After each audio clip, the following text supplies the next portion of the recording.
dear colleagues and students, on behalf of local organizing committee and IISER MOHALI community, I feel honored to welcome you in this special session of DAE-BRNS High Energy Physics Symposium. This is a unique and a special symposium due to the fact that we are celebrating 50 years of this conference and 25th in the series. We'll hear a lot about this in this session. We feel proud to host you in IISER MOHALI. Now I would like to invite local organizing committee chair, Dr. Amrish Shivaji, to welcome you all.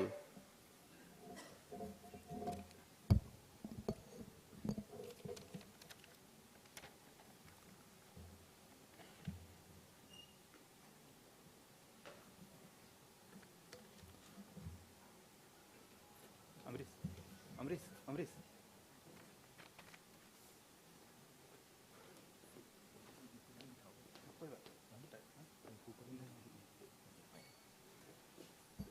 Okay, good morning everyone.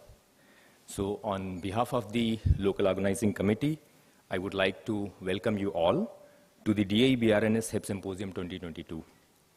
I hope your travel to Mohali Chandigarh region was smooth and you could reach your place of stay smoothly. If I'm not wrong, this is probably the first major event in the area of high energy physics which is being organized in India in physical mode after the pandemic. And the excitement about this symposium is evident from the large number of participants who have registered for this conference, and many of them are today present in this auditorium. The current edition also happens to be the Silver Jubilee edition of the DAE HEP Symposium, which makes it even more special for all of us this time. Over the next 5 days, we will have 20 invited plenary talks, 21 invited mini-review talks, and close to 200 talks in parallel sessions covering research topics in the areas of astroparticle physics and cosmology, beyond the standard model physics, formal theory, future experiments and detector development, heavy ion and QCD, Higgs, neutrino and flavor physics, and societal applications. About 425 posters will be displayed during the symposium. A special session celebrating the 50 years of the symposium will be held today just after this session. A seminar on the Mega Science Vision 2035 document for nuclear and high energy physics in India is scheduled to take place tomorrow. A panel discussion on diversity, inclusion, and equality in high energy physics is planned on 14th. A session on the Best Thesis Award in the area of high energy physics in the memory of late Professor Rahul Basu will be held on the last day of the symposium. During the symposium, lunch, tea, and snacks have been arranged for you on all 5 days. On 14th, we will have the conference dinner. A program showcasing the regional tradition of Sufi singing by local artists will also be organized on the 14th evening. I hope by now you are aware of the bus routes that will be followed for the next 5 days to help you commute between your stay in the Tri-City and IISER Mohali campus. Some other information that may be useful to you during the symposium has also been shared with you via a Google Doc file. Please do not hesitate to contact our student volunteers or us in case you need any further assistance. I wish you all a very productive stay during the symposium. Thank you.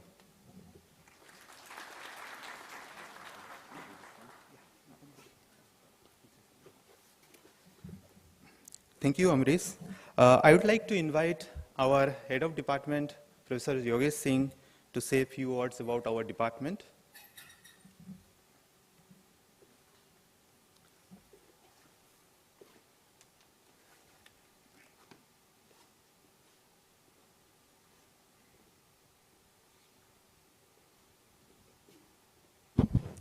Good morning, and I welcome all the participants to IISER Mohali.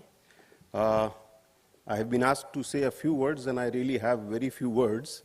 I'm very happy that the Silver Jubilee DAE Symposium is happening at IISER Mohali, it is easy to forget sometimes that we are actually a very young institute and an even younger department, and therefore events like these are very important for us in our progress and future direction and so on.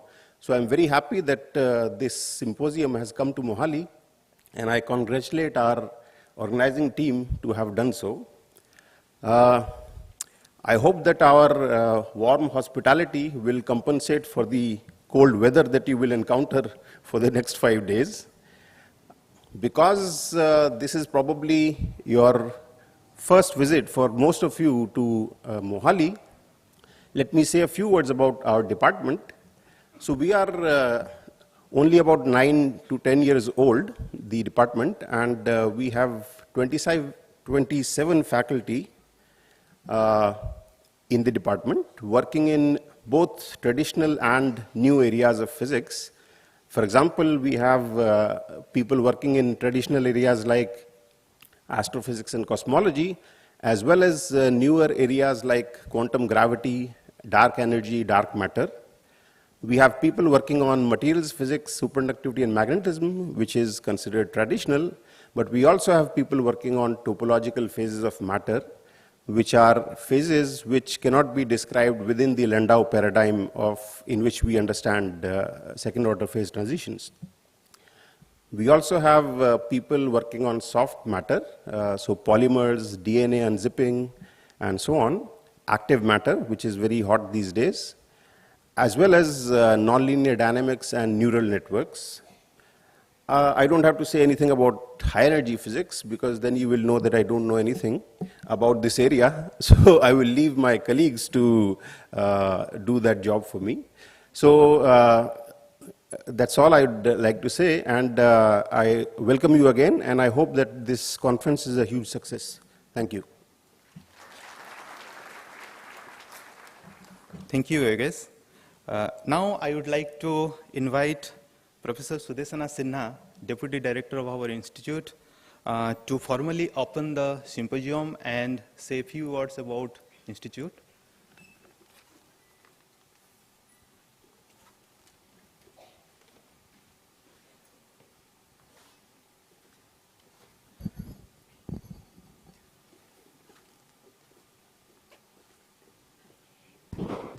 So, as is customary, let me welcome all of you on behalf of the Institute to this landmark symposium. And it's really wonderful to see so many people in person. It does indeed mark the first large in-person meeting our institute has hosted after the pandemic. And so I've been tasked to say a very few words on the institute as a whole, since I'm welcoming you on behalf of IISER. I'll be very brief because we have started late, so I don't have to fill time. So all I'll say is this: we started around 2007 with about 25 BSMS students. We have grown tenfold, which is a huge growth in a decade. We were one of the first crop of 5 IISERs spanning the country geographically, north, south, east, west, and center, Pune, Kolkata, Trivandrum, Bhopal, and us. The only thing which combines us really is this mandate we have, which is, of course, research, which a lot of premier institutes have been doing across the country for the longest time. But in addition, we have tried to combine teaching and teaching undergraduates. So that is a very special mandate we have to combine with the research which we do, some of which Yogesh has already pointed out. And just a small word about the institute. There are 4 major departments, of course: physics, as you would know, mathematics, chemical sciences, and the biological sciences. And we also have earth and environmental sciences and humanities and social sciences department. So it essentially is quite diverse, and the whole idea is to provide an opportunity for these young people for a broad-based and well-rounded education. The last word is that we are located geographically in this part of, we have about 125 acres in this part of town called Knowledge City.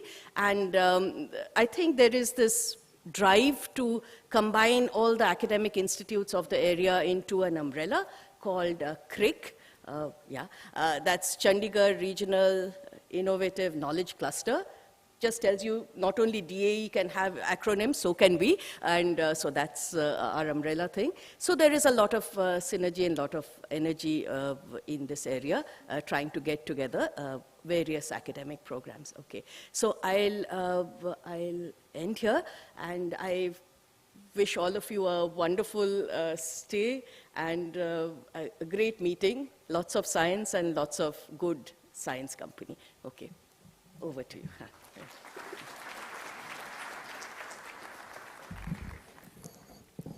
Thank you, Professor Sinha. Now we come to the special session where it's really special because it all started in 1972. Now you'll hear a lot about this DAE Symposium, how it passes. Now, to chair this session, I invite Professor Rajiv Gawai, and then we have a panel of Professor N.K. Mandal, Professor Indumati, and Professor Sadhana Das. I invite all of you to come to the dais and start the session.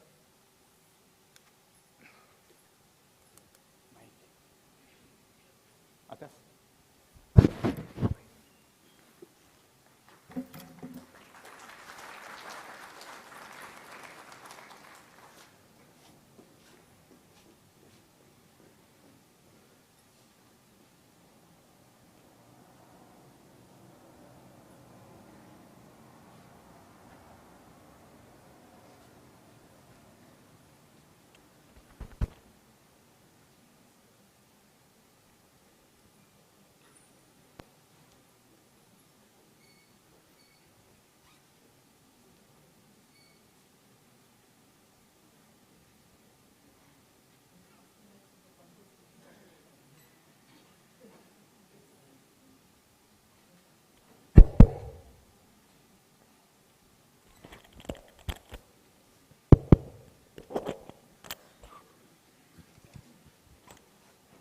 Good morning, everybody.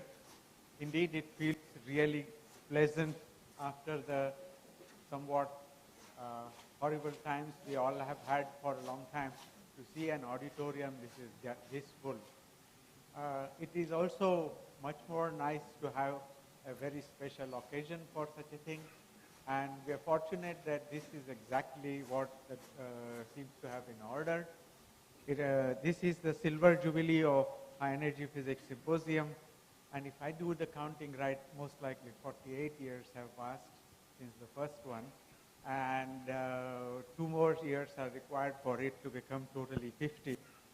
Even in that case, whether it is 50 or 48, so many years to be doing research and to try to develop something and to meet annually and biannually in this kind of a way is something that the community can rightly be proud of and is perhaps a moment to celebrate.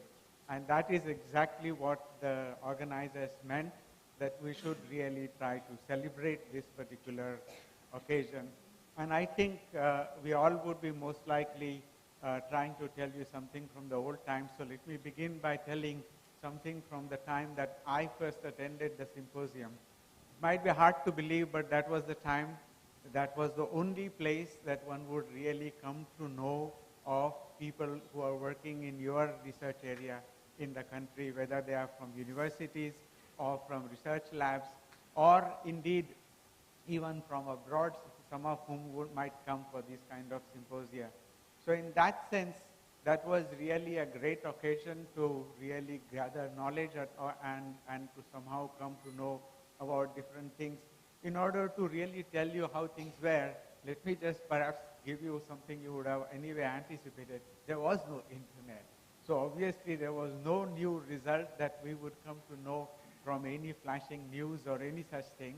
And indeed, I remember that even in Tata Institute where I was a student, 1 or 2 faculties used to go for the international conference somewhere held, where they would go and take notes in each research area, and then we would have a whole session in Tata Institute where this research would be get discussed, so that you will know what happened, what was the latest in your research area. Indeed, there was something called preprint list that Stanford Linear Accelerator Center used to publish, and that list used to come about a week later in Tata Institute's library, and knowing that, we would know what is the latest that is happening. So clearly, these were the times such meetings were really very crucial, not only for bringing the community together, but also to really give individual chances to update him or her about the research developments which were happening in that area. It was also an occasion when one got to saw the culture of different places. My first visit was, such symposium was in Jaipur, and I had never been to Jaipur before, so I really still remember my interaction with the local environment there. And also the local university. There was Professor Babulal Saraf in that university who had done marvelous work in terms of designing physics experiments for undergraduate labs, which were so good that had he been the person who taught me, I might have been an experimental physicist. It was really very challenging to see those kinds of experiments. These kinds of experiences got repeated when I went, for example, for the very next symposium in Trivandrum. As you can see, it really traveled from one end of the country to another. And so therefore, there was a complete different experience altogether, socially, as well as from the point of view of what that university has done. And that this has luckily continued in my career when I was here.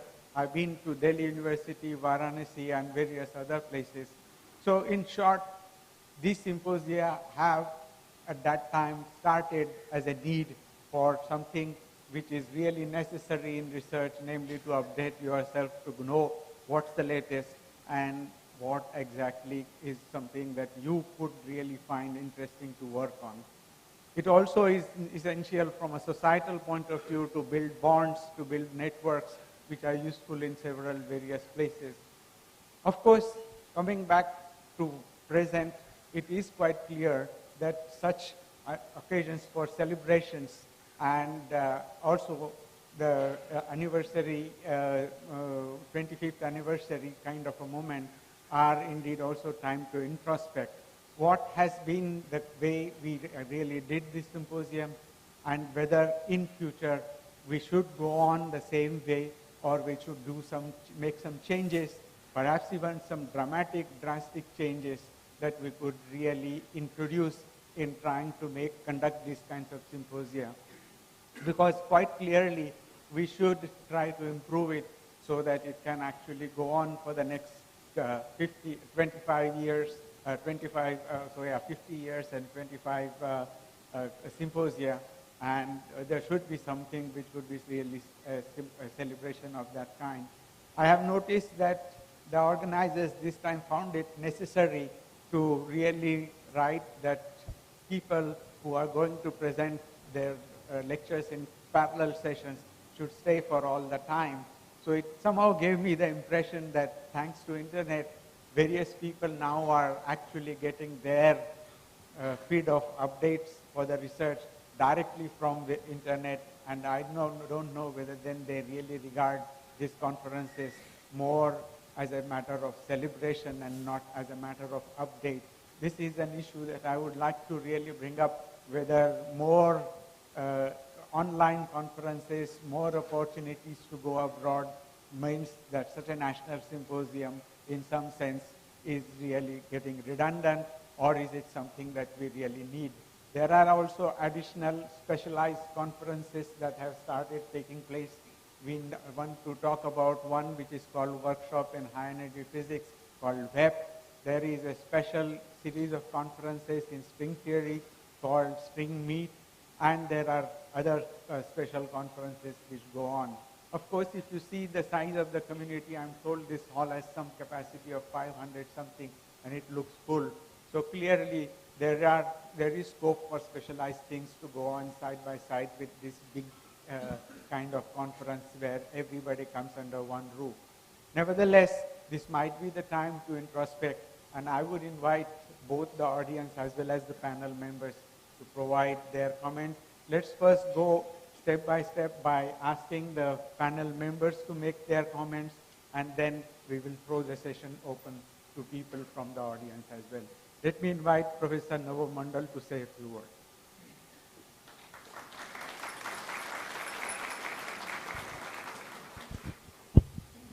So, this introduction from Professor Gawai, I will just maybe give you some kind of historical background of the high energy physics conference in the country. And to begin with, before that, maybe I will talk about the people who are funding us for so long, that is the BRNS itself, and its mandate a little bit may be useful to start that one. Actually, BRNS in its earlier avatar, it started in 1945 under CSIR as what you call the Atomic Energy Committee. And then Atomic Energy Committee in 1947, when the Atomic Energy Commission was formed, became the Board of Research in Atomic Energy, okay, BRAE. And in 1955, the Department of Atomic Energy was started, and that time it was renamed again Board of Research in Nuclear Sciences, BRNS, the current form. And the mandate of BRNS, many mandates, I mean, you are all familiar with. One of them is to fund research in the universities, where there is a coordinator from a DAE units, and then there is the research funding they do. Other one is to help us to organize these kind of symposiums in many fields, actually. So this is what you say, 25th DAE High Energy Physics Symposium, that's what is true. But we, as a community, are starting symposium much earlier. Actually, the first ever elementary particle physics conference was held in India, is probably, to my knowledge, is in 1950. This is just actually when the Science Congress was about to held at Indian Institute of Science, Bangalore. T.V. Raman was to be president there, and then so a lot of scientists were coming, and Homi Bhabha took this opportunity to have a conference on elementary particles at Bombay. And if I can have the slides on the PowerPoint one, just picture of that one till there. I mean, it may not be so good picture, but at least it will give you some idea. One. Just see that one. Is this the PowerPoint one? Yes. So this is the conference in 1950, held in the beautiful Old Yacht Club. That was the TIFR was located at that time there. Now it is the headquarters of DAE, and many of the dignitaries are there. You will find Dalit somewhere, of course Homi Bhabha is there sitting in the middle, and so on. So this is the first conference of elementary particle physics that held in India. Okay, this is the first one. Then actually, later. So let it be there actually, yeah, doesn't matter. So now after that, the BRNS came, and then it was felt that we should have a conference in the country where the scientists working in the DAE unit and the universities should get together, and they will discuss their research output, so that there is collaboration, even close collaboration between the universities and the DAE unit. And no, don't show it there, no, just later. So that is the time.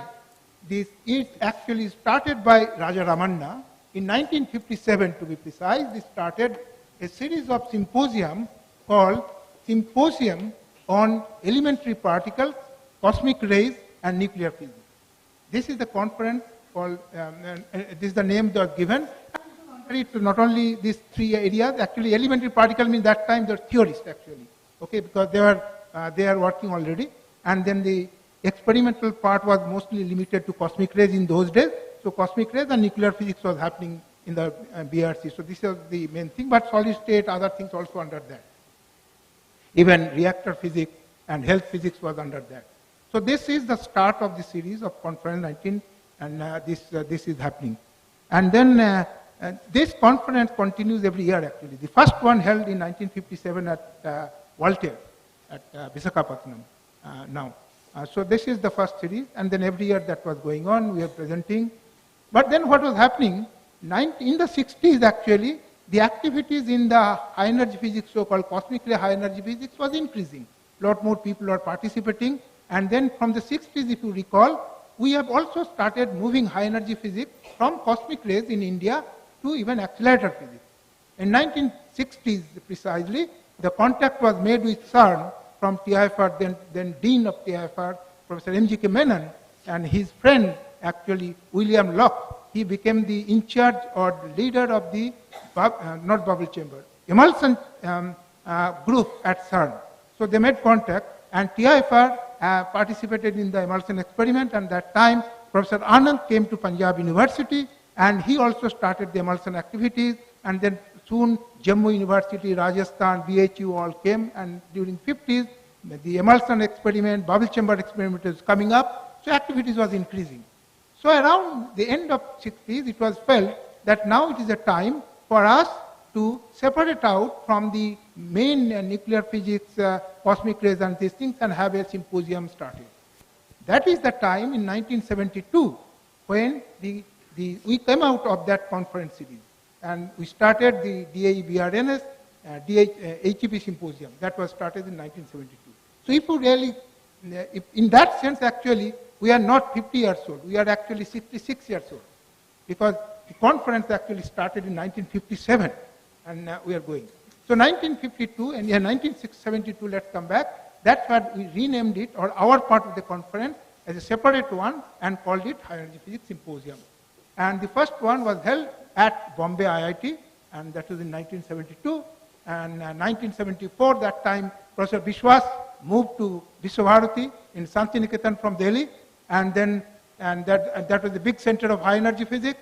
So the next one was held in Santiniketan. The next one was Professor Pradhan at IOP. His building was ready. So we went, and not we, actually, we were not there. So our community went to Bhubaneswar and had the conference. The third conference was in Bhubaneswar 2 years later. And then the fourth one was in Jaipur. That's what Professor Gawai just mentioned. We all went there, and it was a beautiful conference. And the fifth one, if I recall, actually, it was in Mysore, actually, the next one, and 1980 in Mysore. And 82, sorry, what is that now? 80 was in Mysore, yes. And 82 was not in Trivandrum, I thought. It is in Cochin. Yes. So now 82 was in Cochin. And this is going on. And then I'll tell you the next conference was very important. This was in 84. This was in Jammu University. And 84, you can remember, Punjab was, in turmoil. And then a lot of, activities was going on. And people are worried not to travel to Jammu by train through Punjab, actually, because that was, people are far away places, and they are having all sorts of news, and it was almost, and Professor Raina from TIFR, okay, another thing is that all these conferences, the BRNS was, this is the DAE conferences, so the secretary and the chair was to be from DAE unit, always, all these conferences. Even Nuclear Physics Symposium, even today, after 66 years, they are following the same tradition. Their secretary comes from the DAE unit, but we changed the tradition later, but I will come to that later. So in 84, almost that people are not participating. It was almost, to be abandoned, actually, because nobody is ready to go to through Punjab to Jammu. But many of us young people, we said, no, this conference should go on. So we should continue to go that one. And we went, actually, and traveled all this through the train. It was not too much attendance was there. It was, but we had the conference at Jammu University in 84. And that was probably one of the prime when we could have, if we not had that one, probably we had, today is 24th one, conference would have been. 84 and so on, this was going on.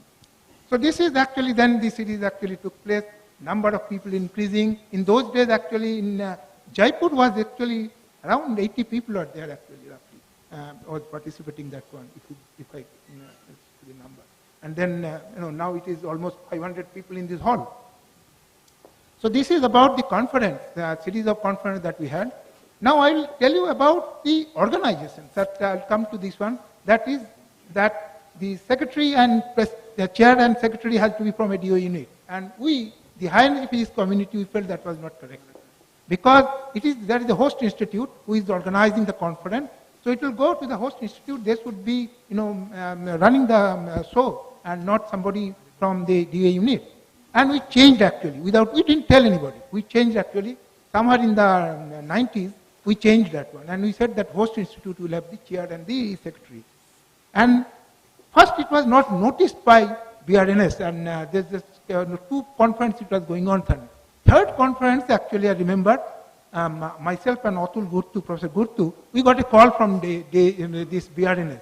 He said, no, this is going on, and we can't, this thing, you have broken the tradition, it has to be from DAE unit. And we are arguing them that why it should be like that. And they told us that no, they gave an argument. They said that, look, if it is hosted in a non-DAE institution, getting the audited, many times your secretaries, etc., they don't send us the audited report in time, then we are having our problem with the financial department and so on. So then we sat down with Professor Koilas, and we have to find a middle ground. So we agreed that, okay, let it go. We will have put one coordinator from DAE unit, just like all BRNS projects have. There is a DAE coordinators and the PI from the universities. We will have that. So there will be DAE coordinators, and that is how the problem was solved, and they agreed to that one. I think it is still going on that way, actually. There is a DAE coordinators, and probably he's just a link person to see whether money is released properly and things like that, and nothing more than that. Rest is in the hand of this one. So this is the history, actually. And now, I think we should acknowledge that we have all complained. We have complained about funding agencies. We have complained against DST, we have complained against DAE. But we should also acknowledge the support and help that we have received in this, many years, actually, in our existence from the Department of Atomic Energy, particularly for the high energy physics research. Actually.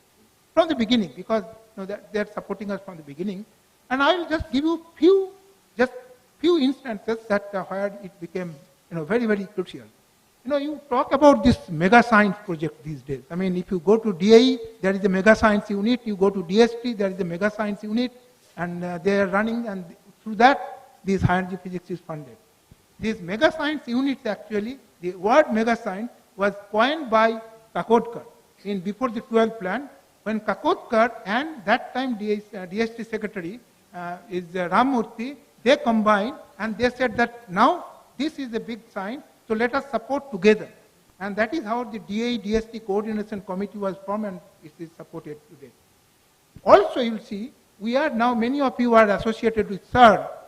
This presence at CERN was also, DAE helped a lot. Actually, that's what is the next slides, if you can show you.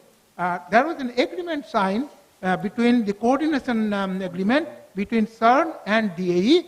That was in the, you may not be able to see this one first. So this is the first one. This is the agreement of 1991. This is signed by P.K. Iyengar, that time the DAE chairman, and Carlo Rubbia, the director general of CERN. And this is the agreement through which, and we started participation in the CERN experiment in a big way. Before that, we are, of course, individually, universities used to go participate. But as a country, we are started participating. And this is the followed up after 5 years, in 1995, we, on top of that agreement, we wrote a protocol how we will be participating actually. And that is how we are that time started providing instrument for the LHC experiment, LHC accelerator, and part of the money was kept in the CERN budget for all of the people who are participating in experiment to go and get their TAD and so on. So this actually was the starting of the big presence of Indian community at CERN. And actually this is also being helped by, this was signed by that time, Iyengar was not there, Chidambaram was the chairman, and also Leland Smith was the director general. And the history after that many of you will know. So we have got help from DAE also time to time. We should also remember that one, and that help is our field to grow, and we have to depend on them. So I think these are some of the historical notes that I wanted to present here before this conference. Maybe you can change that one. Last one word, I think. I think, Professor Gawai, you said it is 48. I thought it is 50 because 72 and this is 22. I thought it is 50, right? I don't know. I mean, 48 or 50. So, on that note. See, my counting is simple. If you start as first on 72, then the one which comes in 22 would not be 25th, it would be 26th. So the 50 years or 48 is basically related to that. Actually, So for me, if, it is 66 no, years. no, I actually, when you were saying this, I most likely resolved it. And I think anybody, unfortunately, some of you would know, I'm not, right now not in Mumbai, I'm in Bhopal. And as a result, my books are all in Mumbai. The proceedings of one conference would perhaps shed a light on this particular thing. I think in 1990, there was one conference which was skipped, and so it might be 25th and yet 50th year. I need to check that out. I'll do that. But I would request some of the people who might have similar records, especially amongst the generation, my generation or senior, to really have a list of all these places along with some web page where we can see this. It would be interesting to really, I mean, if we really are proud, I think the trouble about Indians all along, starting from our forefathers of thousands of years ago, we didn't keep documentation. At least now we should begin to do that. We should have some page for high energy physics symposia, starting from the first one all the way up to current. And if there was one skip, then anybody would be able to see. I invite somebody who is technically more savvy than me to please make such a web page and put the list also. I'm willing to provide the data. But in coming back to this, it's simply a number between 72, between 22, it's 50 years. But then the first one is counted. So after that, unlike the first birthday, the first conference is not 0th birthday. Okay, I think I always feel that in the modern days, we are supposed to be ensuring that equality is ensured. And in this particular case, I didn't do that after my talk, I immediately invited Navo. But that is because he had some historical remarks to make. So now I will compensate by inviting Indumati first and then Asadna to share their thoughts.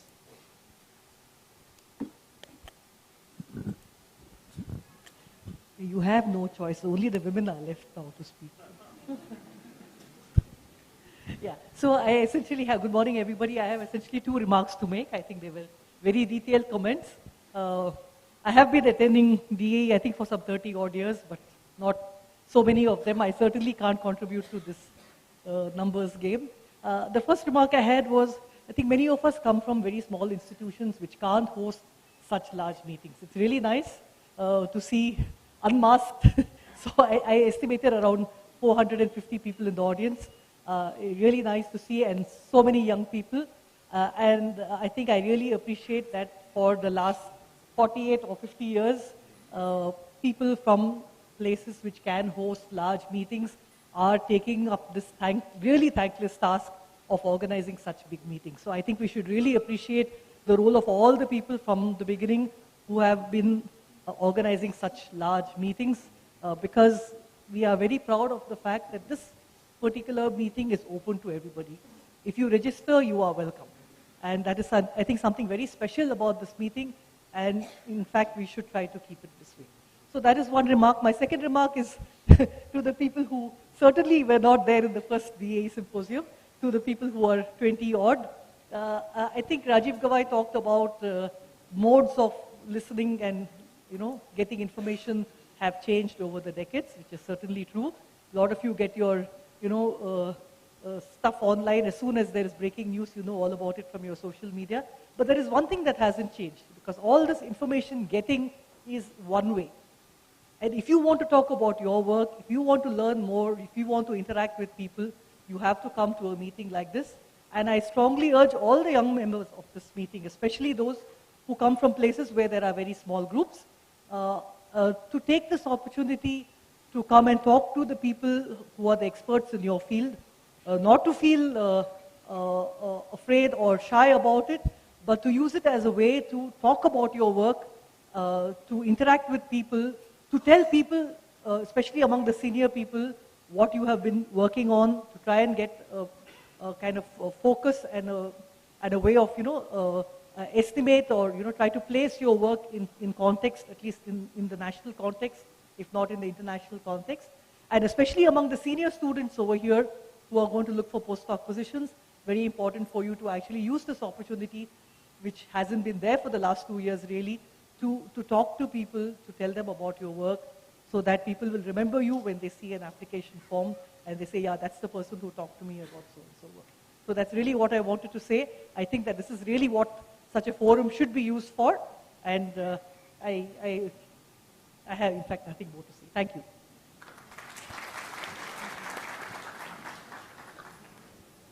Okay, now let me invite Professor Sadhna Dash to say something.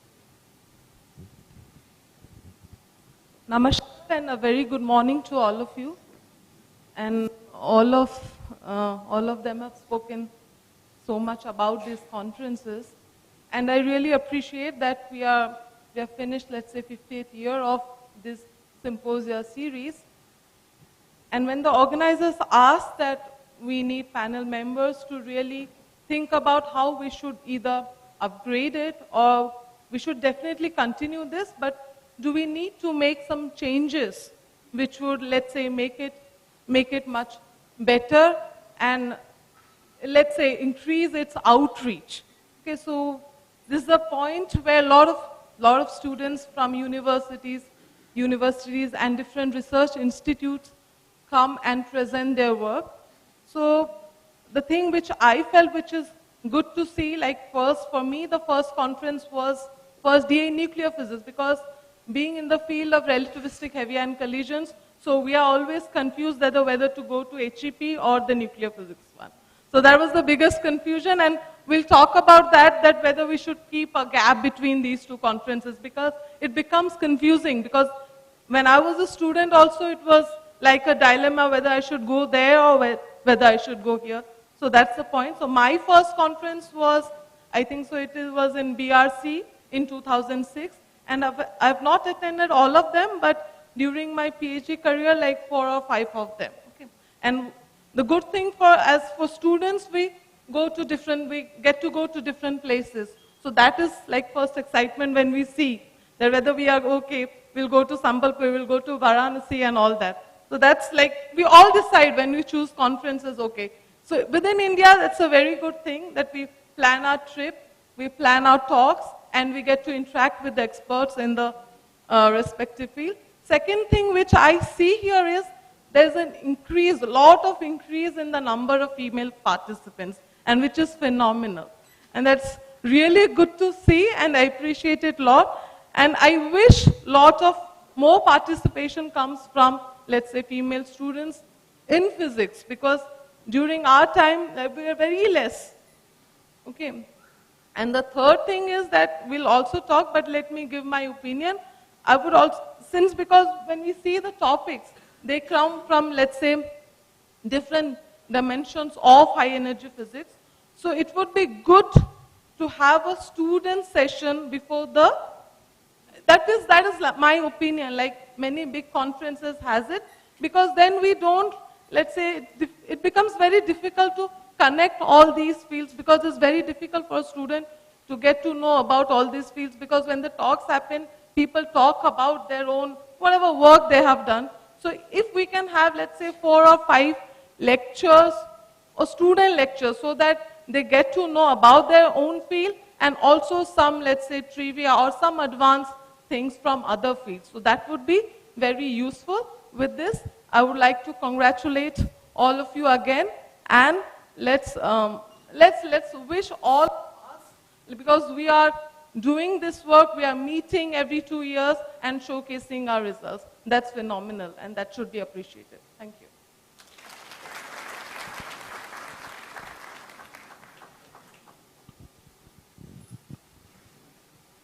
Okay, I don't know how much time we have, but I do want to throw this session now open for public comments from the audience, both of the nature that would be of reminiscences or of the nature of future.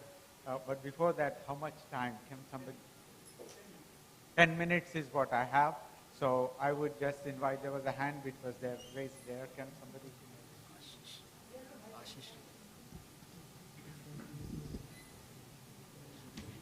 There is a mic there.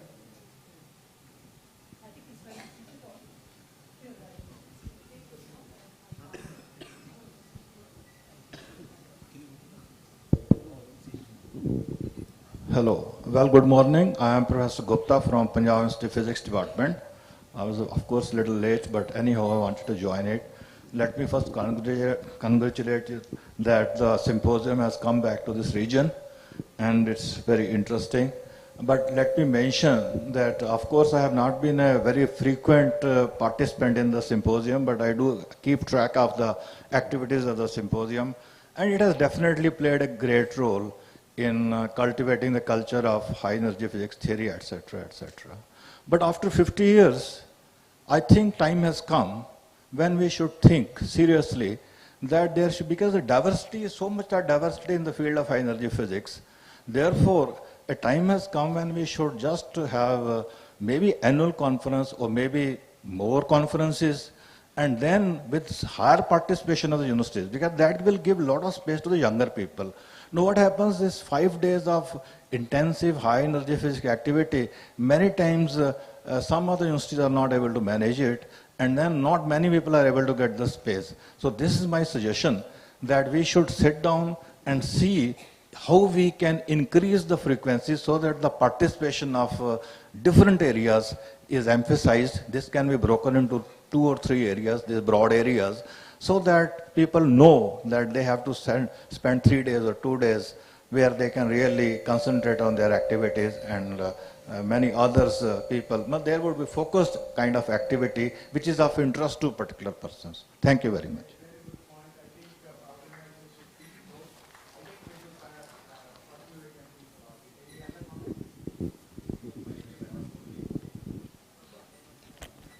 I just repeat, it was a very good comment, and I request the organizers to note and make sure that these comments are later on mulled over by the National Organizing Committee and passed to the right set of people. Okay, yeah, so I will be very brief. I think one thing I wanted to say in response to Professor Mondal, that we do have this DA contact, and in fact this time I am the DA contact. So the point, looking at the audience and what you are saying, that the kind of DA symposium you attended where you have double-digit format, now we are going to triple, I mean almost like 1 order of magnitude increase.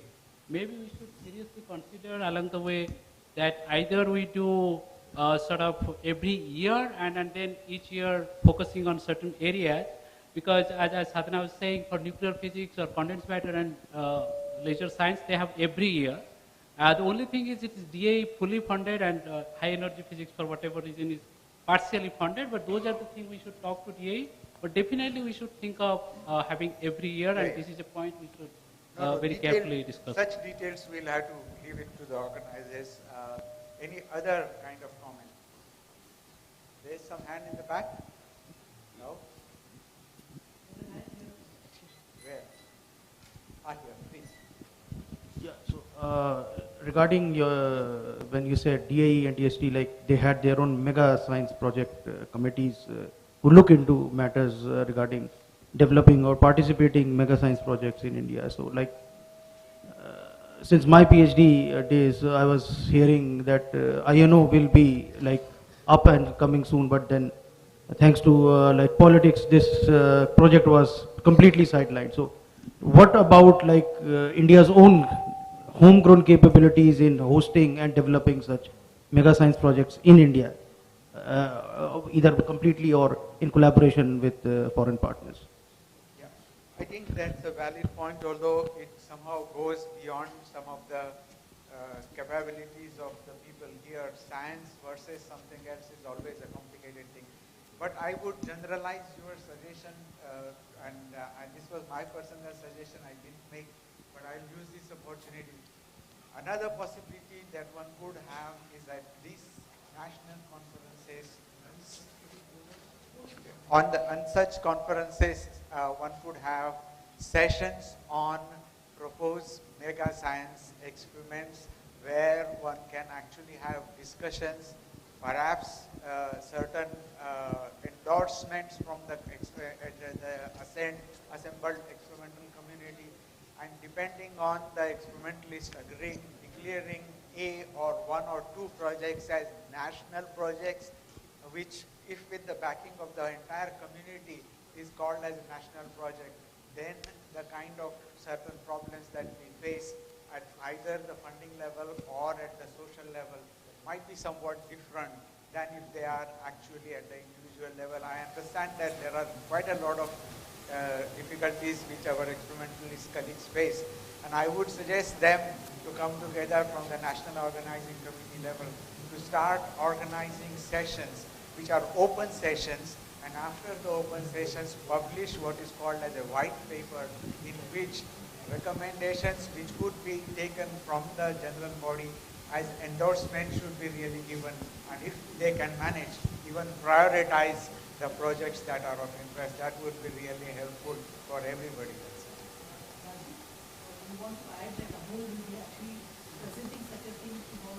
Amol Digay, Professor Amol Digay is going to present a vision of this kind of a thing, and that you all might have seen in the program. But what I am really proposing is that this vision is only a vision which is in some sense expert's vision. Whereas if you really go from the symposium level where the quote-unquote generic presence ensures that there is a national support for a project, mega science or otherwise, then it actually is a lot easier to fight for it at the other forum where politics or science money might be involved. But anyway, let's change the subject. Some other question?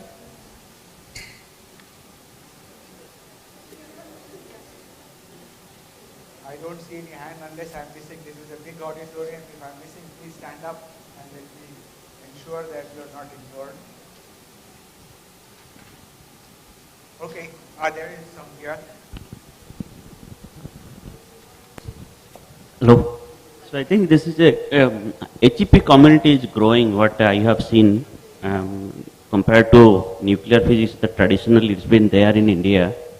So after we move from this HEP from nuclear, so we have seen that there is some shortage of funding to even organize every 2 years. Though the community is growing and the universities, people do suffer from this. If we are going to make this more accessible to the local community, my suggestion would be to take up this funding issue, which will make sure that the people who do not have the funding can come and join.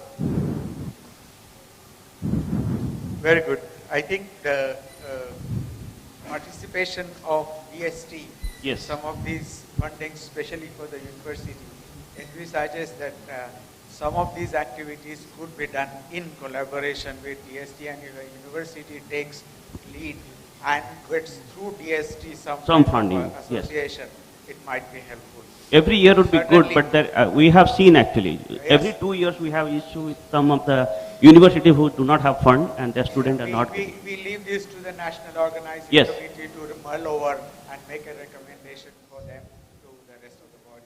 But I think my time seems to be getting up, so I think thank you all for your participation as well as the panel. Thank you very much.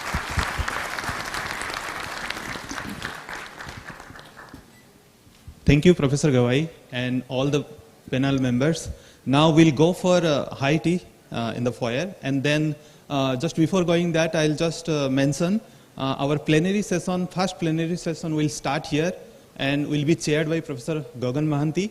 And in the break time, the poster presented today, please put your poster in the first block.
the thrust area of high energy physics.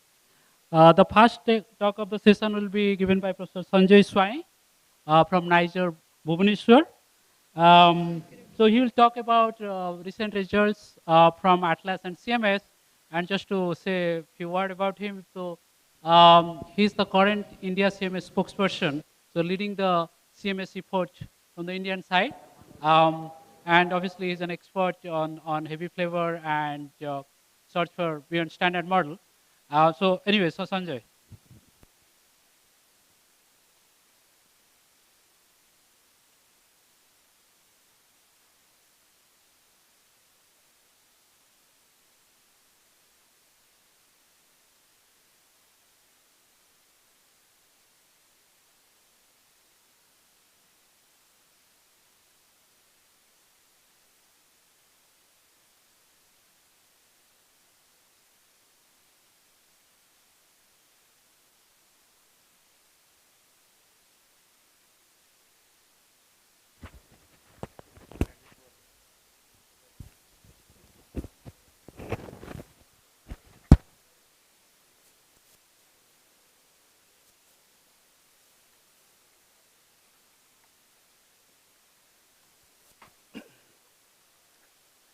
Okay, good morning, and I thank organizers to give me opportunity to speak about the results from CMS and Atlas.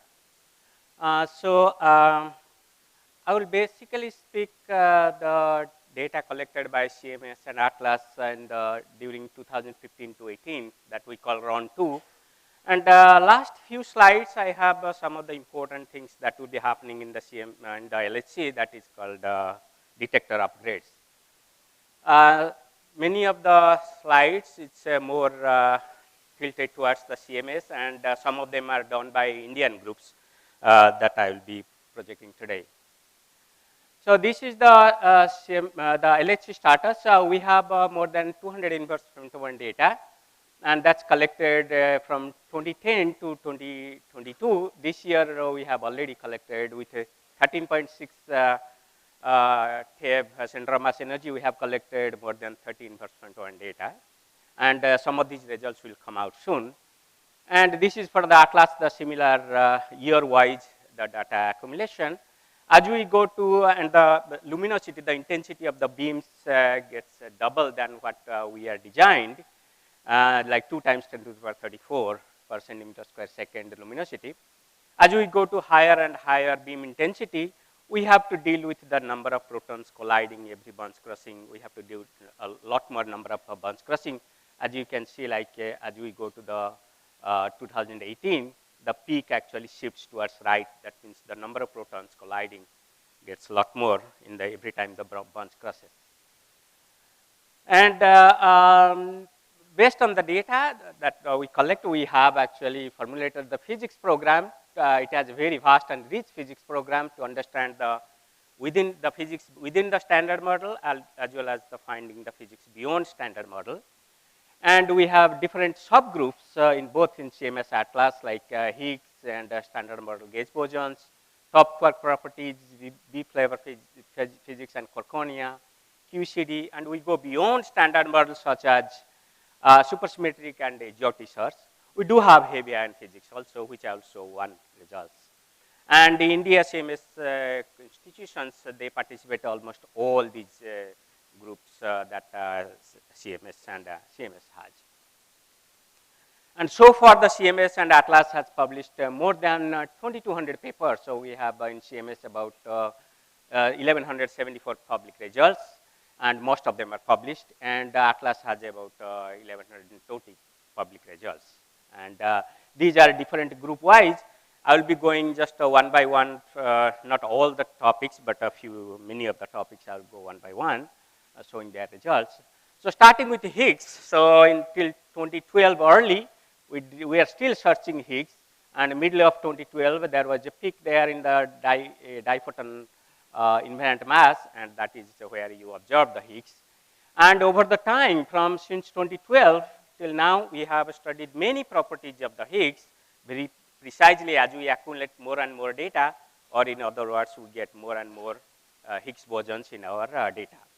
That includes the coupling to the even third generation quarks such as the B quarks that is shown in the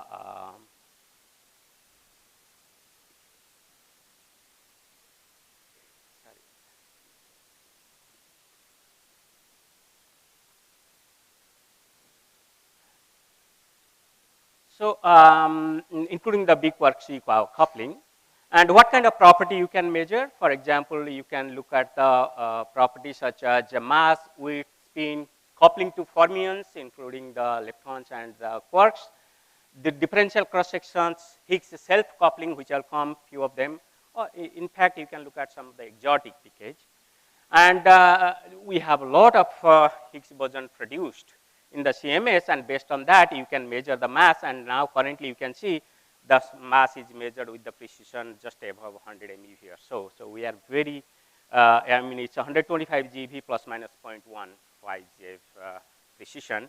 And as we get lower and lower errors, then you have to deal with the systematic uncertainty, and that's one of the things that we are dealing with in the Higgs to gamma channels now. And similar things happens in the Atlas also, combined run 1 and run 2 results. Now I will come back a few of these topics in the Higgs one by one, like TTH and TH production in the multi-lepton channels, where the top quark goes to BW and the W can go to lepton and quark pairs, or you can have a Higgs going to this WW tau tau or ZZ with different lepton pairs. And based on the number of leptons and the hadronic taus, the data is basically split into 10 different categories, and each category you look at how many Higgs events are there, such TT bar H or TH events are there. And based on your yield, this is the signal strength for the TT bar H, and this is for the TH. And this is TH is very interesting because it basically gives you the sign of the Yukawa coupling. And TT bar H, we have about 4.57 sigma significance, and at TH we have a little less significance. And when I say signal strength, it is basically the cross section, what you observe, divided by the standard model cross section.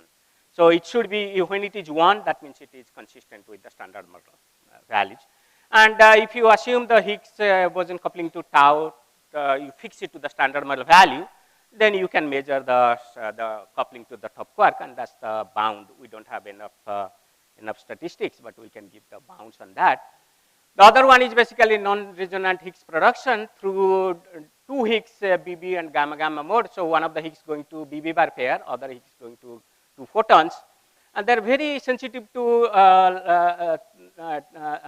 trilinear self-couplings that you can see Higgs, 3 Higgs there, and that is the lambda. Also, it is sensitive to the Yukawa coupling. That's the top quark loop, and that's the Yukawa coupling of the Higgs to the top quark. And there are 2 parameters in the standard model that governs this interaction, like K lambda and KT divided by these lambdas. And you have, if there is anything beyond standard model that can contribute, the parameters can go on. And if you see very nice peak there, then you will know that you have enough Higgs going to BB gamma, but we don't see there is any peak, significant peak. Based on that, you can just basically put some limit on the cross section and 95% confidence. The other one is done by Atlas, which is basically self-coupling in the single and double Higgs production mode. And here you can see the double Higgs mode. They have a BB bar gamma, BB tau tau, BB and 4 B quarks. And the single Higgs mode, these are the different modes they are considered. And in fact, the single Higgs production mode, these results were already available, and when they in the double Higgs production mode, they just combined it. And the combined result is now the one of the best results on this limit on the coupling modifiers. And this is the coupling modifier found in the K lambda for the self-coupling. And combining the single and double Higgs, you get this. This is the limit at the 95% confidence level on the Higgs self-coupling. And that's the contour, actually 1 sigma 2 sigma contour. And there is a data that you get with the standard model, and they are very consistent, you can see.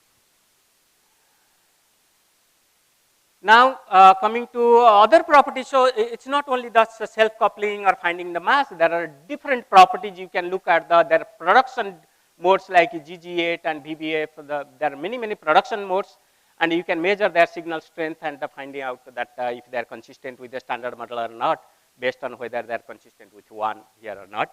Same way, the branching fractions, they are measured by CMS as well as Atlas. They are all consistent with the standard model. And standard model predictions are in the colored ones, and the data is basically at the points with error bars, and you can see they are very consistent. There are different couplings with not only the ones I showed, there are like gauge bosons as well as quarks and leptons. There are different couplings, and they should fall in one in straight line. There should be, and as you see, they are very consistent with what we should be expecting. So what do we know about Higgs? They are neutral bosons. They are strongly favored to be spin 1 event parity. Their mass is about 125 JeV. They couples to gauge bosons as well as fermions. With the uncertainty that we are going better and better as we collect more and more data. Higgs to mu, and they are still to sigma significance, and we'll be waiting for more data as well as Higgs to CC and other quarks couplings. There is no deviation seen from the standard model in any kinematic variables so far as the Higgs is concerned. Not only just Higgs, we have also measured the mini standard model gauge bosons properties. They are production cross sections to different modes, and you can see for different standard model particles, the gauge bosons, their production cross section in different fiducial range. You can see they are very consistent with the colored ones. Basically, they are in the different era of the data.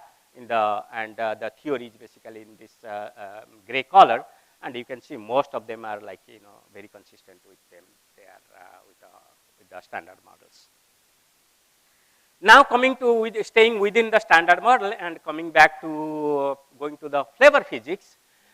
This is one of these modes that in the CMS, Atlas, and LHCb we really try to get as closer as possible to the standard model predictions, and that is BS to mu. It doesn't go through the tree diagram; it goes through the loop diagram. And if you want, and that's one of the best places to look for the new physics, because if you want to look for new physics, the best way is basically look for the decay which goes through the loop diagram, because you can have new particles in the loop contributing to the decay like this. And so BS to mu and BD to mu is further suppressed by helicity as well as the CKM parameters. This decay has been searched for since last 35 years, like 1984 till now, and these are all, each point is like a paper. Published paper, and you can see over it's about dozens of experiments have been searching this decay mode last 40 years, 35 years. And this is the standard model branching fraction. It's like every billion BS you produce, only 3 of them goes to mu, and even smaller goes to B0 going to mu. And the CMS has published now about 5 papers so far on this one. And so what do we see here? It's basically in the run to full run to data. That's the invariant mass for the BS, and the BD is a very tiny one you don't see there. And also we measure the lifetime by looking at the decay time distribution, and that's the CMS results. And for the BS and the B0, and that's the Atlas results for BS and B0, and this is the lifetime. The Atlas doesn't have lifetime results for the BS.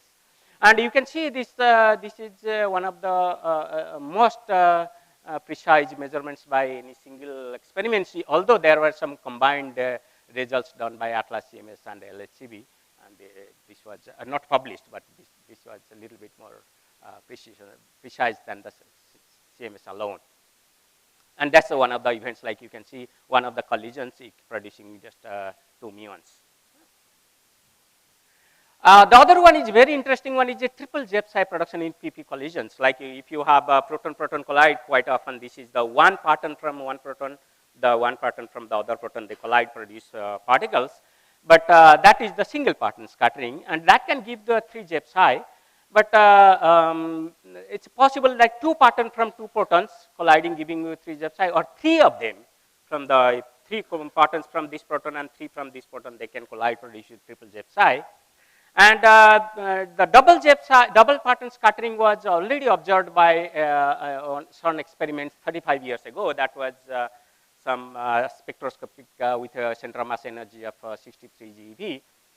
So if you want to look for the triple parton scattering, they are somehow, if you assume that these partons are uncorrelated, you can relate the double and triple parton scattering with the single ones. So in other words, what I'm saying, if you can look for something which has more probable of single parton scattering to happen, that would give you the better probability of cross section for the double parton scattering or the triple parton scattering. And the probability of single parton productions is basically is more for the final state like ZEP psi or epsilon compared to the electroweak gauge bosons like Z or photons or even Jets also people have studied.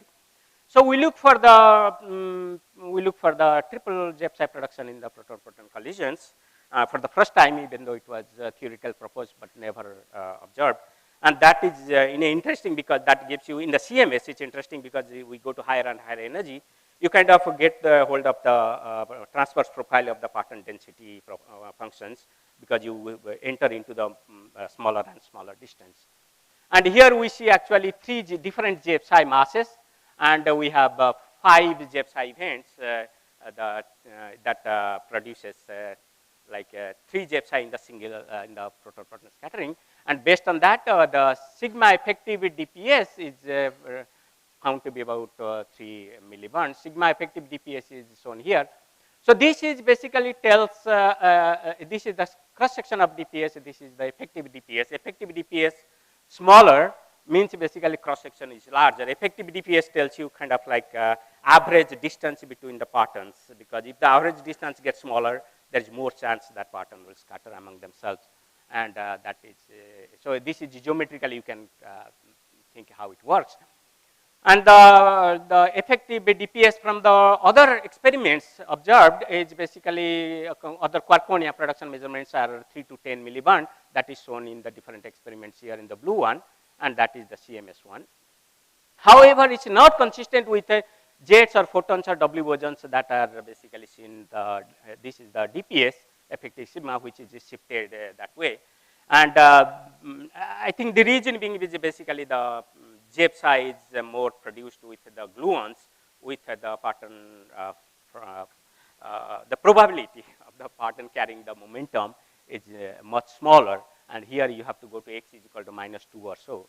And also, so it depends on the energy, it depends on the also the rapidity and so on. And that's one of the events actually triple ZEP psi, and we can. And that's one of the B sub C going to ZEP psi ds for the atlas. And that's, this is one of the measurements with the 2 heavy quarks, B and C. And it gives you various testing ground for the theory, to test the theory. And you can measure the branching fraction ratios, and you can see this B sub C peaks. And this is the ZEP psi pi as the normalization channel. And the results for the atlas run 2, you can see here for the different 3 different parameters of the branching fraction ratios. And there are some theoretical calculations. They are mostly consistent with the QCD relativistic potential model calculation, although there are some different models. They have predicted these values to be different. Now coming to something going beyond standard model, I'll go to supersymmetric search. This is one of the models that fills the gap of that lacks the standard models. And there are the prediction for the cross section for the different supersymmetric particles. So there is different one like strong production. This is basically quarks and gluinos production, and there is electroweak productions that gives you the basically neutralino, chargino, and leptons. There is R parity violating supersymmetry where there is no SUJI LSP in the final states. You get bunch of leptons or jets. Or you can have long-lived particles like displaced tracks or displaced vortex. And we do few of these. The standard method is basically look at the area where the supersymmetric particles are, the distribution is dominated, and try to see, look at your data, and this is your standard model background. If there is any excess on the standard model background, then you know there is something new. And if you don't find, then you apply some exclusion limits. And to extract a standard model background is very important here. So you use these regions to extract the standard model background, and you use some middle regions to validate whatever the method you extracted using this lower side. You validate in this middle side and use it in the last. So this is control region, the lower side, and the middle region is the validation where you test it, whether it's working or not. And in the end, you just use in the signal region and you see if there is any extra or not. And many of these, so this is basically shown in the two-dimensional space. Many times we use multi-dimensional space. So this is about 174 such search bins. And you can see the standard model background with the data with points. They are very consistent. And there is no excess. And that gives you the limit on the gluino mass about order of 2 TeV, and stop and the light quarks limits, which basically extends the previous limits by 200 J. Similarly, you can look at the high momentum G bosons where you have a gluino and they produce 2 lighter quarks carrying the low momentum. So most of the momentum is carried by this chi2 0. And then it basically with the low small mass splittings, you can imagine the Z is basically boosted. And then this is the first one that we have done in the CMS, the boosted G bosons with the PT miss because of the LSP. And then you look at the PT miss and 6 different bins and try to find out the predictions and with the observed data, and they are very consistent with the standard model background. And if you would have a gluino of 700 GeV, 1700 GeV, you would have seen about 10 events here in the last bin, where we see like 1 event or something. So that tells like there is no supersymmetric particle, and based on that you put the limit on the cross sections. Similarly, in the 2 tau events, we have not seen much, we have not seen any events, and in the different bins of signal region bins, and that gives you the stop mass. Okay, Atlas has searched SUSY in a lot of different channels, and this is 2 TeV. You can see most of these are basically excluded of the order of 2 TeV now, so we don't find any supersymmetry. So basically, we have developed vast program, and the search scope has increased to different topology. No excess has been found with respect to a standard model. And the TeV scale limit has been set, exclusion limit has been set in different models. Now going to very quickly to the, going beyond standard model, you can look for some excited quarks radiating the photons onto these quarks. And you see the invariant mass of the photon and jets, if there is a peak and you know that it is, there is something you found, and if you don't find, then you just put the limit, and this is one of the excited quarks as well as quantum black hole in the ADD model and the Randall-Sundram model, and we do not find anything there. The other ones is multi-leptons, again with a different like seesaw mechanism and vector-like bosons. This is basically the heavy fermions, and this is the vector-like leptons and or the leptoquarks, giving the quarks and leptons. And we just try to search for the those kind of anomalous events, and we do not find anything, and we put the limits on those masses, as well as the Atlas search for the dark photon. So where you have the Higgs going to photon with another dark photon, and Z going to 2 leptons in the final state, 2 leptons and photon, and 2 leptons is consistent with the Z mass. And if you don't find anything excess, again you put the limits, and these are the basically observed spectral limit on the branching fraction of this Higgs going to dark photons. We do, and there is some heavy search by, you can come back to the slides, by the Atlas. We do some heavy ion search in the CMS, and one such thing done is basically femtoscopy. It tells you basically how big this particle emitting source is when there are 2 particles are coming out. Normally people look for the same particles like pi plus or k short. So first time I think we have looked at k short and lambda, which are basically flying some distance. And that tells you the basically effective size of the source. And that is expected because as you see that this is like when the two nuclei completely overlap, and the source should be bigger size, and that's what it shows, actually bigger size. And based on that, we can measure also the scattering length, and this scattering length tells you actually whether this, in the process, this potential that work is attractive or repulsive interactions. Now I will come back 1 or 2 minutes phase 2 upgrade. We have done study a lot of processes that test the standard model predictions. Also look for the physics beyond standard model. However, our many of processes are limited with the with our statistics as well as detector resolutions. So, for example, BS to MIMU, I showed you the BS and BD. They are not clear. This is how we saw in the round 2 that I showed. But so BD and BS you cannot differentiate. It's very hard to differentiate. But maybe we can just with our new upgraded upgraded detector, you can separate them out. That's the best way to see whether there is a BS or BD. And there are many others, like there is P5 prime that you will probably hear in LSCB talks.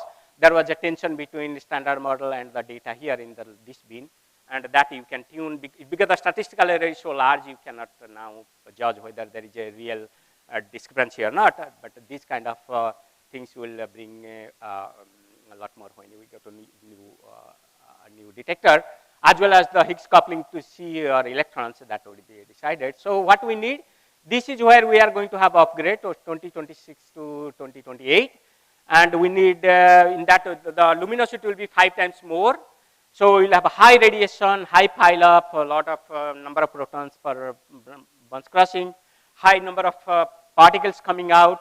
We will have extended physics reach and high data, and this is the radiation you can see in the higher side. And based on that, we have 4, so I am just going about 4 detectors quickly. That India is participating. One is basically level 1 trigger, where basically we'll be increasing the bandwidth from 100 to 750 kilohertz. The latency, which is basically trigger decision taking time, from 3.8 microsecond to about 12 microsecond. So that board will be basically will be designed and fabricated by Indian groups.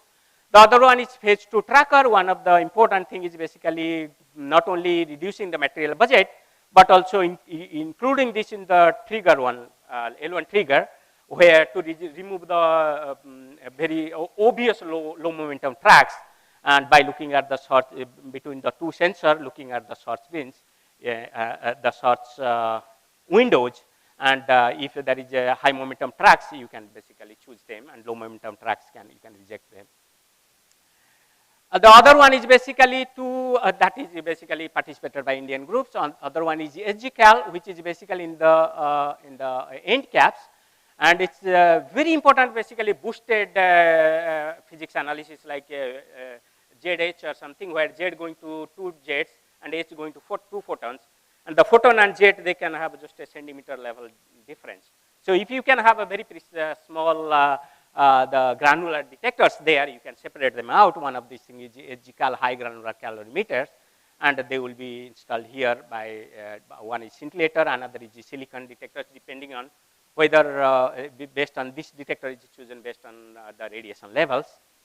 And also this is India is again participating on this HGCal, as well as the muon detector, which is one of the detectors in this red color you see is a GEM gas electron multiplier. One of the detector was already installed, but there are the ME0 is going to be installed in the phase 2, and that would be really interesting to see in the. So in summary, CMS Atlas has produced more than 2,200 papers using RON and RON 2 data. There's still plenty of things coming to come out in RON 2. RON 3 data is going on, and we have HLLC, we have a lot of detector activities going, but we are very excited about the new detector configuration with more data size and some of the precision decay modes we can basically look for in the as we go on in the high luminosity era. Thank you. So we have time for 1 or 2 questions. Yes.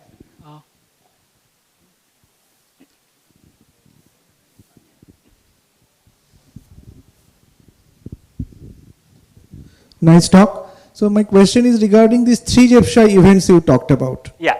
Slide number 14 or 15. Yeah. You can go ahead with your question. Yeah. So what is the observable for this? Because still you look at the invariant mass distributions in the muon channel. What you observe, you're saying? Yeah. I mean, how do you discriminate between a single JEPSHI from some process and this special 3 JEPSHI?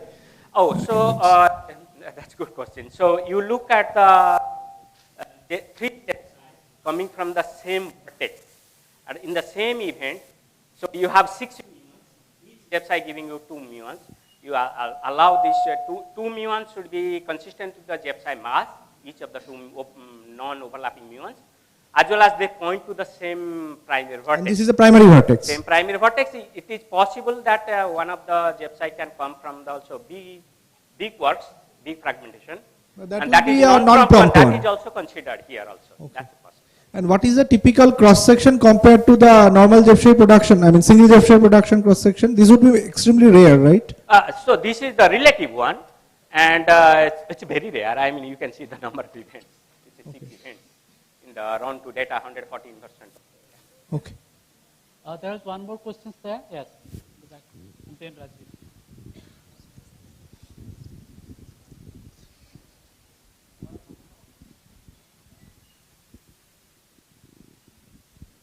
Thank you for the talk. My question is related to the Higgs measurement. So, are there any constraint or possibility on the presence of a 4th generation color quark from the Higgs boson measurements? 4th generation color quarks, presence or possibility, or any constraint? 4th generation quarks apart from the top and bottom. That's what you Yeah, or more than that. I think there are studies looking for the 4th generation quarks, but I don't think this is related to Higgs actually. They look for the some different, I think flavor sector, they look at the 4th generation. Top group, they look for the T prime and B prime, but I don't think T prime they look for. They are vector-like quarks you are suggesting for the T prime. But they are not standard model particles, so they go, so when I talk about Higgs, it's basically just a standard model one. Rajiv? Yeah. I was surprised no comment on W mass anomaly, especially LHC result on the mass from of so I was asked to talk on the Atlas and the CMS. That came from the CDS. But Atlas has a paper on W mass. Yeah, that I should have covered. So no, my question is really, what is the LHC result vis-a-vis the Fermilab, given your 13 TeV data, at least at Atlas? I'm sorry, can you please repeat? At least at Atlas, there is a published paper at 13 TeV. On the W mass you are talking about. Oh, I am sorry. I think I cannot comment that one. I don't know much. We have no surprise. Yeah. So the last question due to press of time. So last question, sorry. Yes. I am curious to know about this BS2 tau-tau channels. The experimental prospects about BS2 tau-tau. Since B2S tau-tau transitions can probe new physics up to 10 TeV. I'm sorry, you are saying BS2 MIMI or BS2 tau-tau? BS2 tau-tau. Yes. Okay. So what sort of experimental measurements one can expect, upper bounds on those channels? There are BS2 tau-tau upper bound by LHCb. I think you can correct one of the LHCb person if you probably will talk. This 10 to the power minus 3 or something, but it's very, very challenging decay modes BS2 tau-tau. We started in the CMS, but I think it's not it's very tough actually BS2 tau-tau. But there are experimental limits on about 10 to the power minus 3. You will hear from the next talk probably. Yeah. So this is the very last comment from Professor Mondal. Yeah. This is on comment that or question that Rajiv has asked. I think LHC is not yet sensitive to the W mass precision that CDF is doing, simply because you are looking into the C quarks actually, whereas CDF measurement is from the valence quark. So there the precision of measuring the momentum etc. is much better. I should have put 1 or 2 slides on W mass. Let's thank you. So the next speaker is Professor Karim Travelsi. He's actually almost an Indian citizen. I mean, and he will talk about the flavor experiment, results on flavor experiment from E plus E minus. We'll have a follow-up talk on the LSCB. Physics result. Whereas we will hope to take much more data in the coming years. And so I will talk about the new results, and I will try to put this in a perspective. I will put a little bit of Indian flavor when I know some of the results of our Indian colleagues, because we are lucky to have quite a bit of Indian physicists involved in our experiment.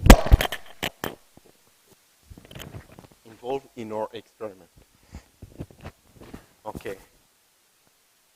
So, yeah, let me introduce first. We talk about B factory because the ambition of the first generation was to observe CP violation in B physics. Whereas now we turn more, a more general program, and so I will talk about flavor physics and flavor factories. So we collected with the Bell experiment one inverse autobarn. That's our unit I will use here. Whereas we are planning to collect at least 50 inverse autobarn of E plus E minus collisions, which allow us, as I said, because of the cross-section of BB bar, to produce 2B in each event at epsilon 4s. And so a very specific, very clean environment to study B physics. So I will show what are the advantages, and I will put that in perspective of PP collisions. But, we have this environment, so we talk about B factory, but also produce quite a bit of charm. So we are also known to have quite exciting result on charmonium, especially in the region where a lot of charmonium studies were made by Punjab University, Mohali people. And a super tau factory. So the cross-section, as you can see, is very similar to the BB bar production cross-section. So we produce also a lot of tau in this, very clean environment. And these days, we got, the leading tau factory in the world, and for a while. So quite a bit of physics interesting, especially when you are looking at flavor violation, for example. And so I have much more, and we can discuss during the DAE conference about other sector, including long life particles. I'm not sure about. So we were running at 10 to the 34, and now the first run of Bell 2 of this period, so where we started to take data 2019 until last summer, what we call the first run. So despite of a very difficult environment, as you know yourself, during this COVID period, it was not very easy to take data and to do it especially for remote for a lot of collaborators. But despite of this, we succeed to beat a few records. One of them is compared to the previous B factory, which 10 to the 34 is to go until 5 10 to the 34 and record more than 2 inverse femtoborn per day at some modest current. So here I put that in contrast of the previous generation experiment, cake B, so super cake B compared to cake B, and PEP2 for the Babar experiment, which reached 10 to the 34, the maximum record. So this is one of the day of the record reaching 5 10 to the 34, and we achieved that by changing, drastic change. That's why we call super cake B compared to cake B. A drastic change, especially around the IP. So we are running always energy, epsilon 4s, but the challenge here is to squeeze the beam to increase the luminosity and reach 10 to the 35, almost 10 to the 36.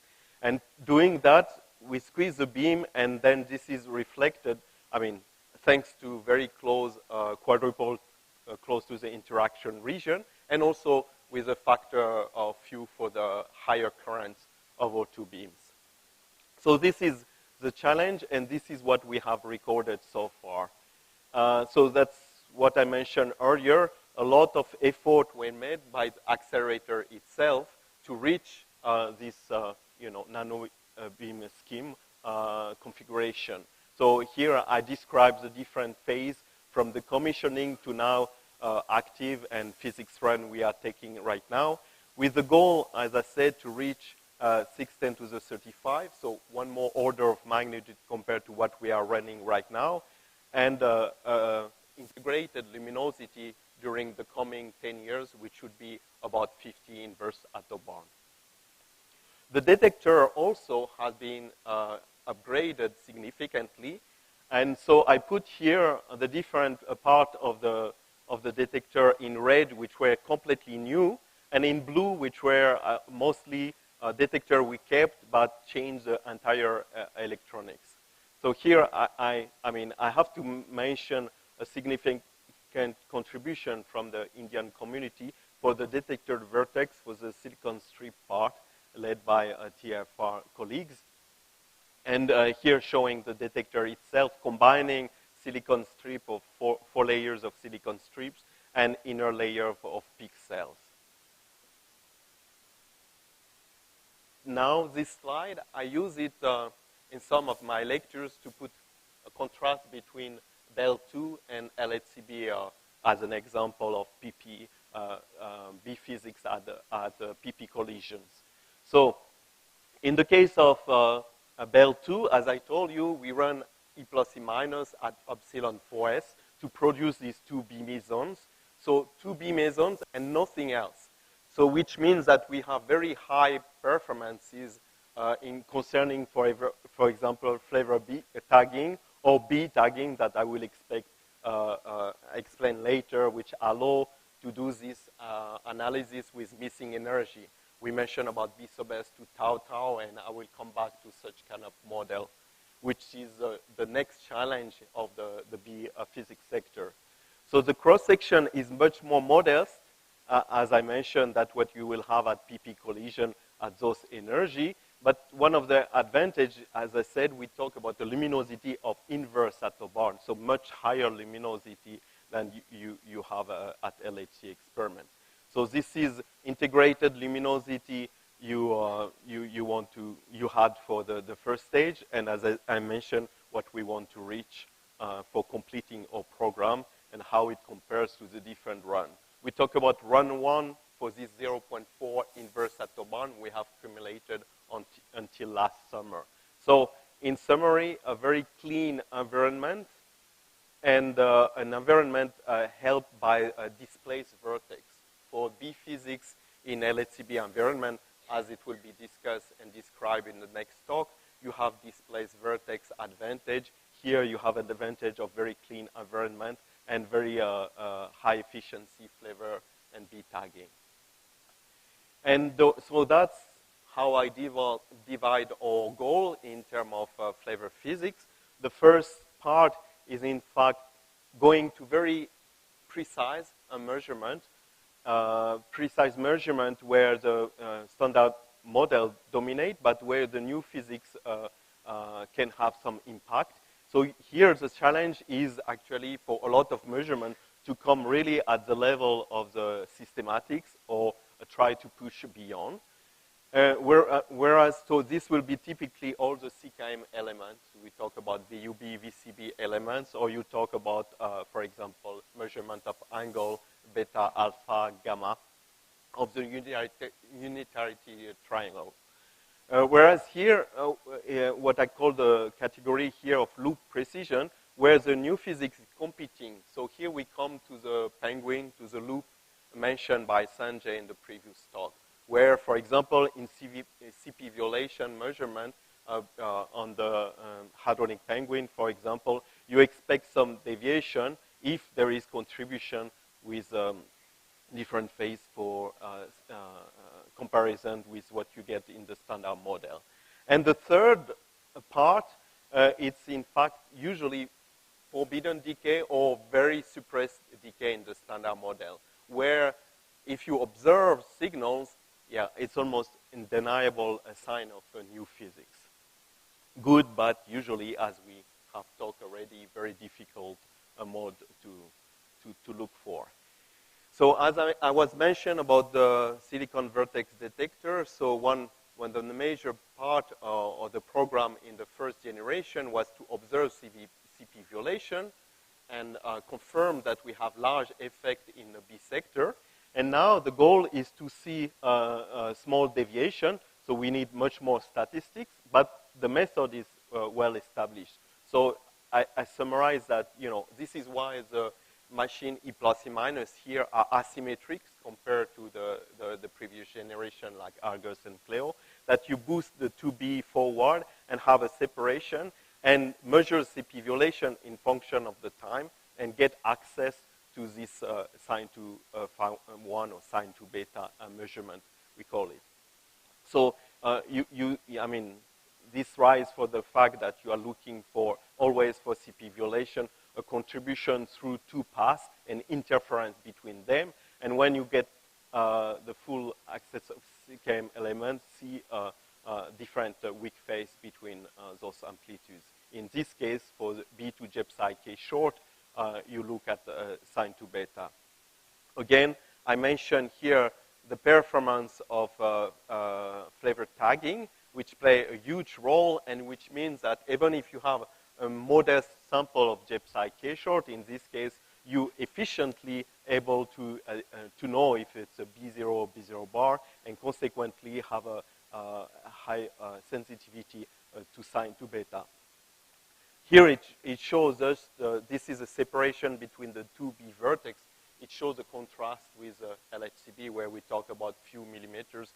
Here we talk about 200 microns, and put the challenge to the silicon vertex detector to have a resolution much better than that to see the separation. But this is well-established method during the B physics time of CP violation of Bell experiment. And the measurement obtained here from the first observation to precise measurement.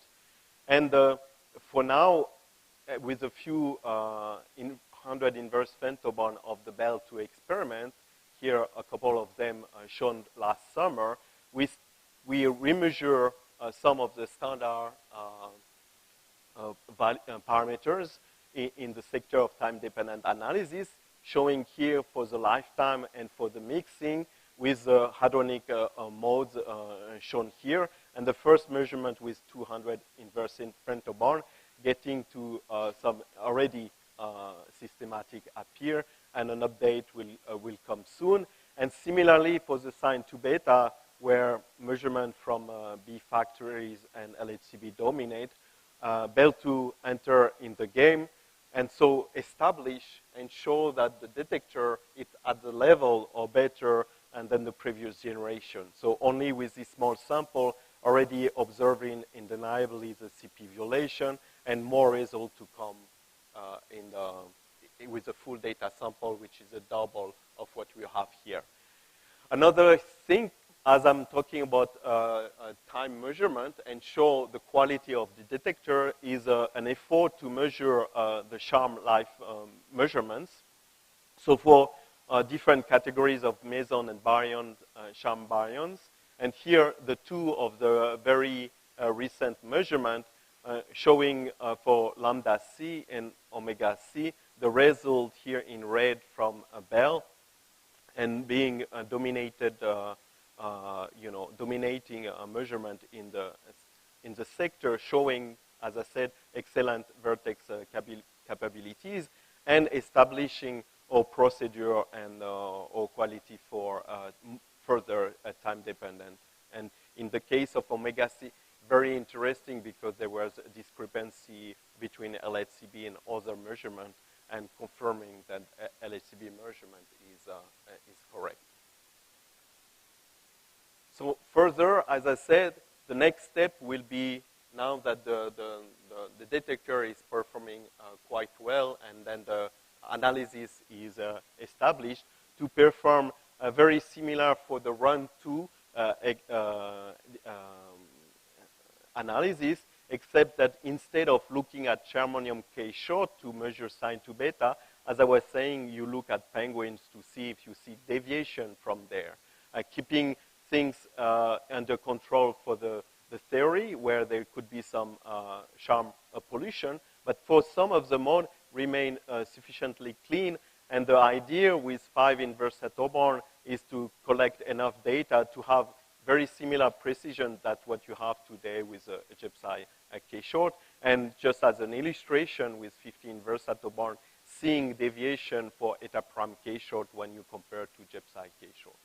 So this is one part of the program of precise measurement on the way and showing already a promising result.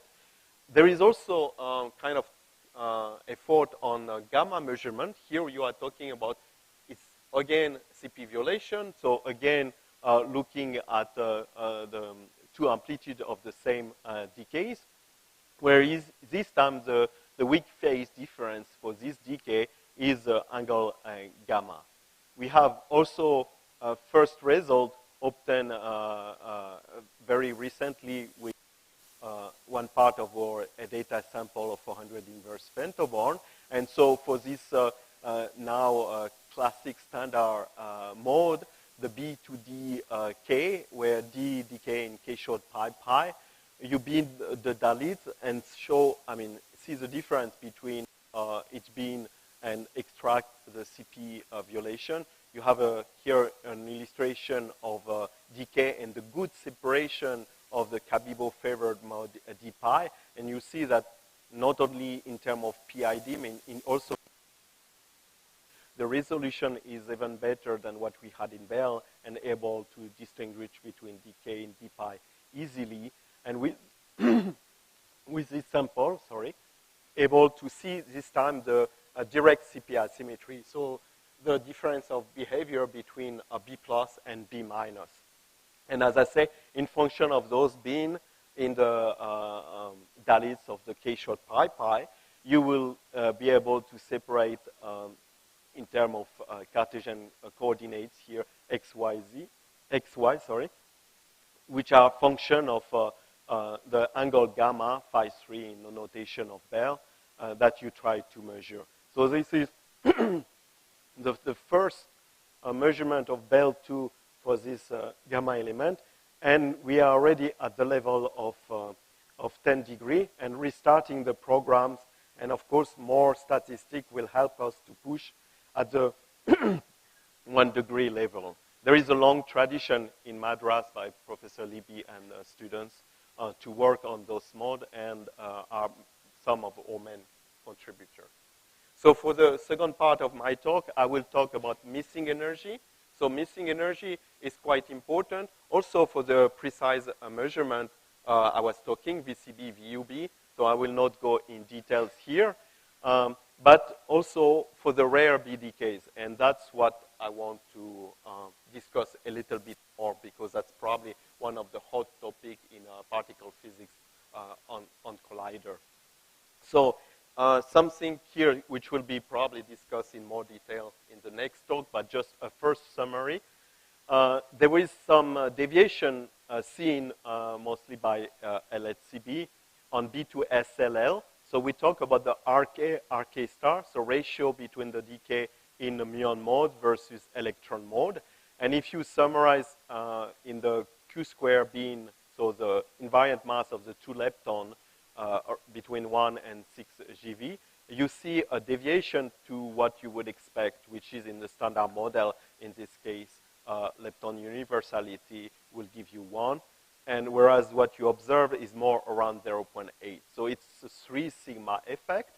And you have also a similar effect or the same on the same train for the third generation versus first and second.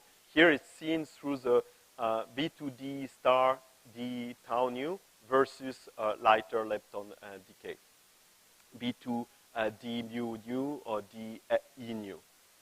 For the case of B factories. And here again, compared to what you expect, the standard model mentioned here, for RD star and RD, you see the world average at the 3 sigma tension. So that's what we call this lepton flavor universality violation. There is other parameters I'm not discussing here, but showing the same trend in the same sector of some lepton non-universality. And it will be discussed by Jim in a parallel session, more in details on these B anomalies. But again, those experiments, NCMS and Atlas for the B sector, are some of the main actors for these interesting, observations. So, talking about lepton universality, now come the effort to try to explain them. And here, among the possible model, the leptoquark model seems to have something interesting to say and explain those anomalies. But also, as I mentioned here, a lot of those models predict lepton flavor violation. So decays like B2SE, so B2K mu, for example, or with a tau in the final state, which is even more challenging. Here I show a plot of Isidori, Gino Isidori, showing in fact if, as we observe some effect of 20% or so in RK and RK star for B2K mu mu versus B2K EE, what in these leptoquark models, especially the U1 model, where the leptoquark is a vector, what kind of effect you would expect for a decay in B2S tau tau, a very challenging one, or B2S nu nu, so with neutrino in final state only, and or lepton flavor violation that I put here in red, where you have a tau and a light lepton. So branching ratio entering in the category of what I call as a forbidden in standard model. But if you observe at 10 to the minus 6, then a sign of new physics. So now we had really a full program of the 3-4 experiment looking for those challenging modes, what I call B2 SLL prime, where one of the lepton is a tau.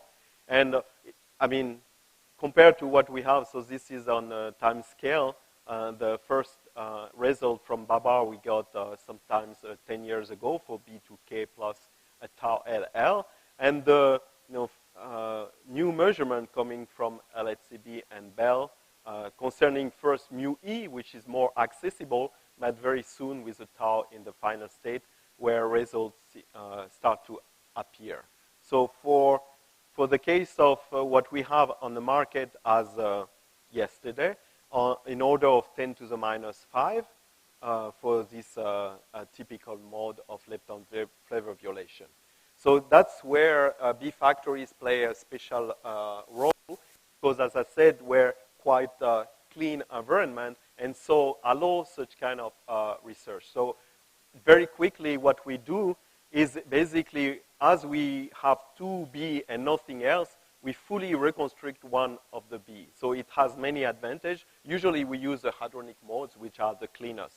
It has a disadvantage because the efficiency is quite low at the % level, but a huge advantage because not only it's much clean in terms of reducing the background other than B, but also giving you the direction of the other B, even if you are missing some energy, which in the case of B2K tau mu, which allow you to calculate actually estimate the tau mass. So in fact, the signal appear, this lepton flavor violation mode appear as a peak in the tau mass. So what I say usually to the student at this stage is once we will discover this mode, we will be able to calculate, to estimate the tau mass very precisely. So next, let's see what are the results available on the market. So as I said, Babar used this method of hadronic tag to get the best limit of a few 10 to the minus 5. And the question is, can we do better in Bell and Bell 2? And some results were obtained by LHCb, where they use actually a kind of tagging, but this time with the B sub S2, which decay in B plus K plus, so B plus K minus, which allow, in fact, an additional vertex and the take full strength of this vertex ability that I was describing further. So this is actually a new result for the DAE. I think it was not shown.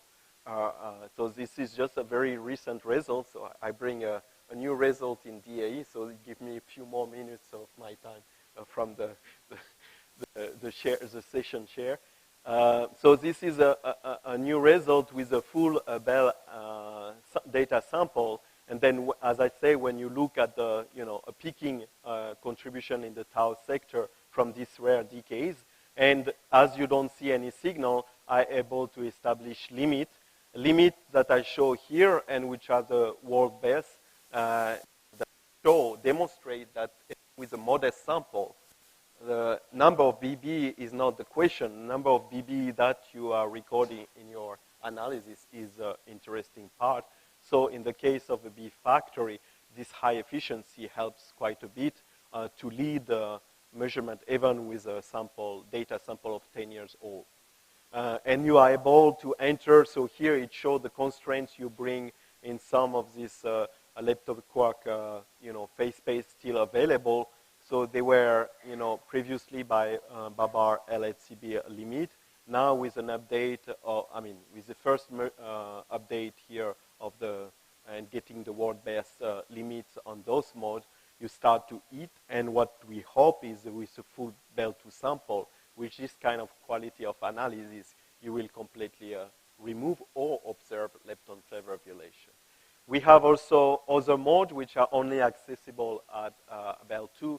And I show here very quickly B2K new, where you can apply the same method of B tagging with a hadronic mode reconstructed, and even more, more novel method approach, where you reconstruct inclusively the other B, and that's the result shown by Bell2 with Bell2 data, with a small fraction of Bell2 data. And just, of course, you would know by now, but no signal has been observed. But again, a limit at the 10⁻⁵ is possible even when you have 2 neutrino in the final state. So this inclusive tag in the very clean case of B2K, a single kaon, allow you to be at the level already of the full data sample with this hadronic and semi-leptonic tagging that I was talking about. So I'm talking about B physics a lot in precise measurement and forbidden decay search. But as I said, it's also a tau factory. And here we have started the effort of looking for the tau decays in lepton flavor violation decays, like tau to mu gamma or tau to 3 muons. Here also, again, this is a very high efficiency, clean environment. So signature of, I show here as an example of what you get typically with this mode of 3 leptons. And you can see that, in the expected signal region, you expect very low background and for now no signal, and limit at the order of 10⁻⁸, which will be just starving for data. I show just flash one result because I promised to put some new result in the presentation. And you see for search here of other tau decays, forbidden tau decays, and the corresponding limit, updating and improving what was existing, even with a few to inverse femtobarn. So in almost conclusion, I'm converging here. We had a first successful run one, even in very difficult situation, with a very challenging goal of improving the luminosity by more than almost 2 orders of magnitude, so more than 1 order of magnitude. And we are on the way. We have the equivalent of a B factory, and that helps you a lot to be visible in the community already, especially when we have to do analysis with missing energy, and establishing our quality for the analysis. And the goal is summarized in this Bell2 calendar. So we are only here with this record and let's say in unit of babar, reaching 1 babar for now. We are in the long shutdown where we are replacing the inner part, the pixel part, this long shutdown 1, and resuming in 2024 for collecting about 5 to 10 inverse attobarn. So an order of magnitude compared to what we have here, and reaching 210 to the 35, what I call the 10 babar goal. So here, at that stage, all our result will be, pushing the limit of what we can do in this sector. And after a long shutdown 2, where we will have to do some more drastic change, especially on the collider side, but also in the inner part of the detector, then we will take another order of magnitude to reach the 100 babar goal and this corresponding 50 inverse attobarn. So in summary, I put the calendar and what I've talked about, especially in phase, the part about the tau sector, including the tau. And you will get much more information. There is quite a, as I said, Bell and Bell 2 group involved, Indian group involved in our collaboration and very active for the Bell 2 analysis. So you will hear from those people and their students during the parallel sessions. Thank you.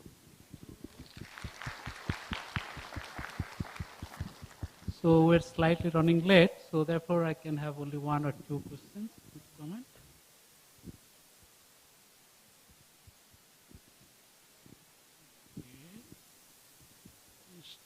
Oh, sorry.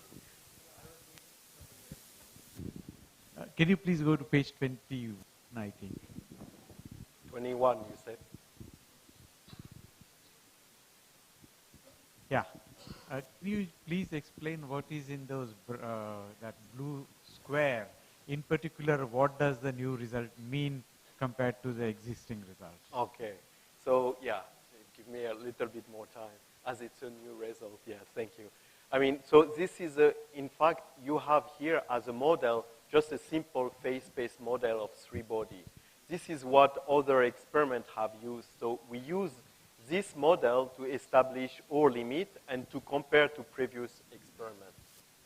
There is also a new physics model, we call it here, which is an extreme model, where we take the most disadvantaged case, where the distribution, the Q-square distribution is the most inefficient. So it gives you the most conservative limit. So in summary, it means that your limit here can be compared to the previous experiment.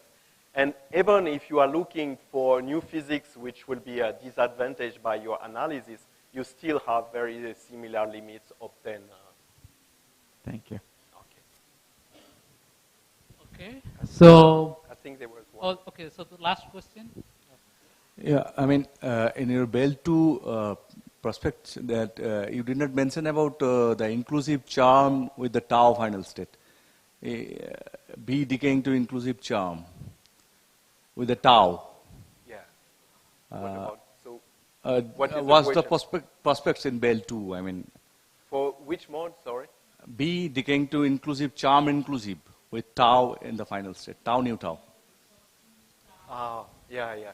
So, yeah, I think so this is one analysis.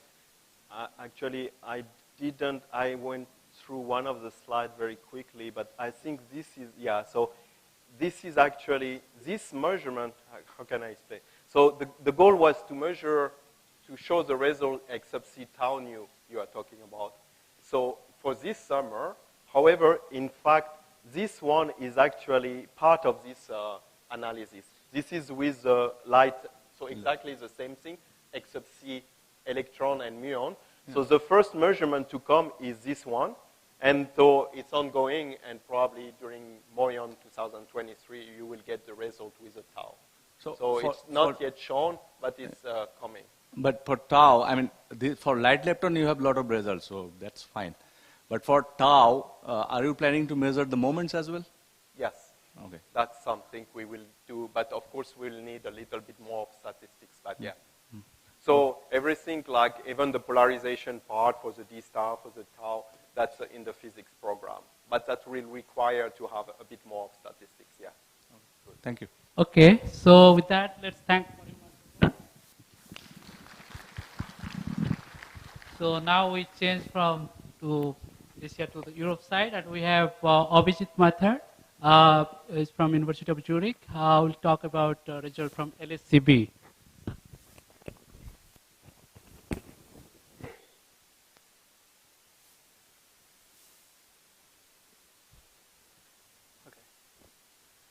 Great. Thank you very much for the invite to give this talk. And it's my great pleasure to be here to talk to you about some of the recent highlights from LHCb detector. Some of you might recognize the background picture here if you're from MOHALI. So since India is not involved in LHCb experiment, I will try to give you a very brief summary of the LHCb detector and its performance. I'll give you some highlights of the physics results that have come out of LHCb, and then I'll present to you what upgrade LHC has gone through for the current run of LHC that's going on right now, and what lies ahead of us in the future for LHCb. So let's start with the detector and performance. So here you can see a picture of the dipole magnet, the mouth of the dipole magnet during its construction phase. And just to kick off, so the CERN accelerator facility houses many facilities, and LHCb is just one of them. And one of the amusing facts that I enjoy is that this beast of a machine has a little gas canister of hydrogen that feeds all the protons to it. And then these protons are accelerated in phases. And the last phase of this is the Large Hadron Collider where the protons are accelerating at 7 TeV. And then they're brought to collision at 4 different points on the ring, and LHCb lies on the France side of this Franco-Swiss border, this line that you see, with a very nice backdrop of the Swiss Alps that you see there.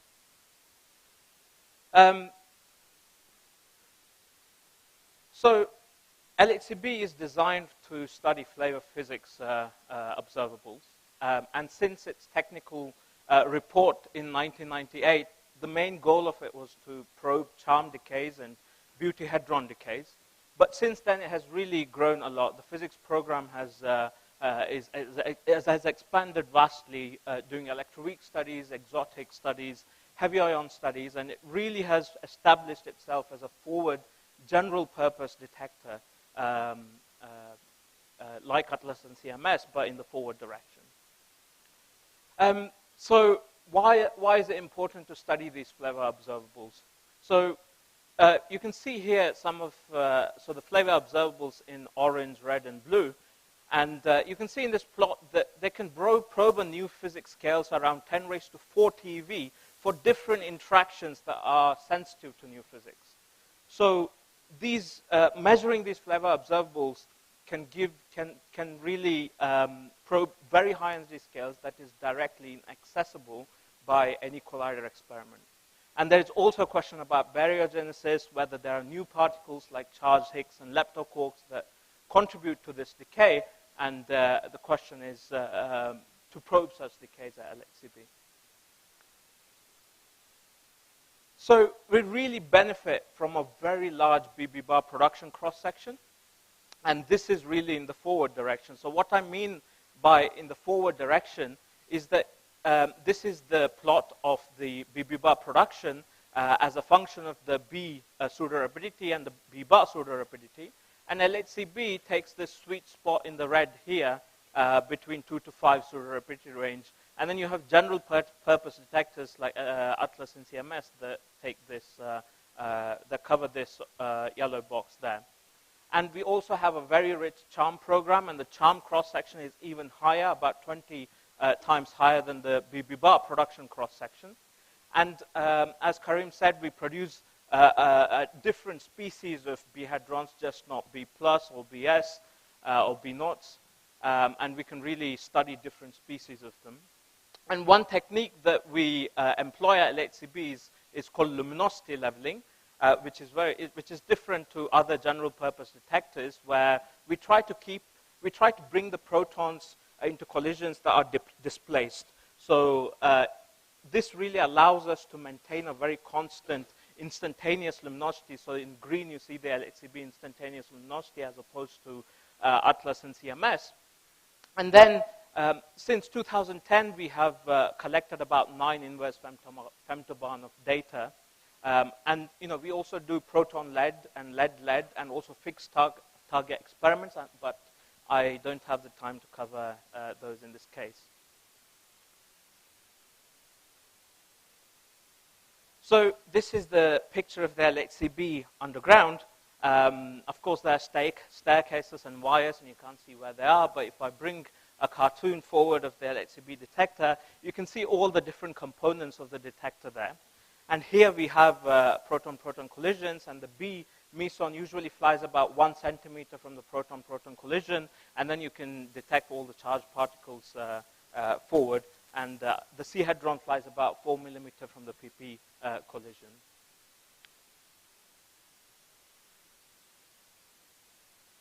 Okay, so the LHCb detector has different subcomponents that are designed for different things. So we have vertex locator, which is excellent for vertexing, because in proton-proton collisions, we want to separate the B decay from rest of the things that are coming from the PP collision. So vertex is a silicon silicon modules that can really is excellent at vertexing and has a very good decay time resolutions that are useful for example, measuring the oscillation frequency of BS that oscillate very fast into its antiparticle. Then we have tracking systems, one system that sits below the magnet and the other system that sits after it, and they are very excellent with a they are excellent in providing a very good momentum resolution because the tracks bend as the charged particles bend as they travel the dipole magnet. And then you have the muon stations at the end that are used in tracking also. And then for particle identification, we have 2 ring imaging Cherenkov detectors. So one that sits below the magnet and one that sits after the magnet. And the rich one covers a lower momentum range to identify the charged particles, and then rich 2 covers a higher momentum range to identify charged particles.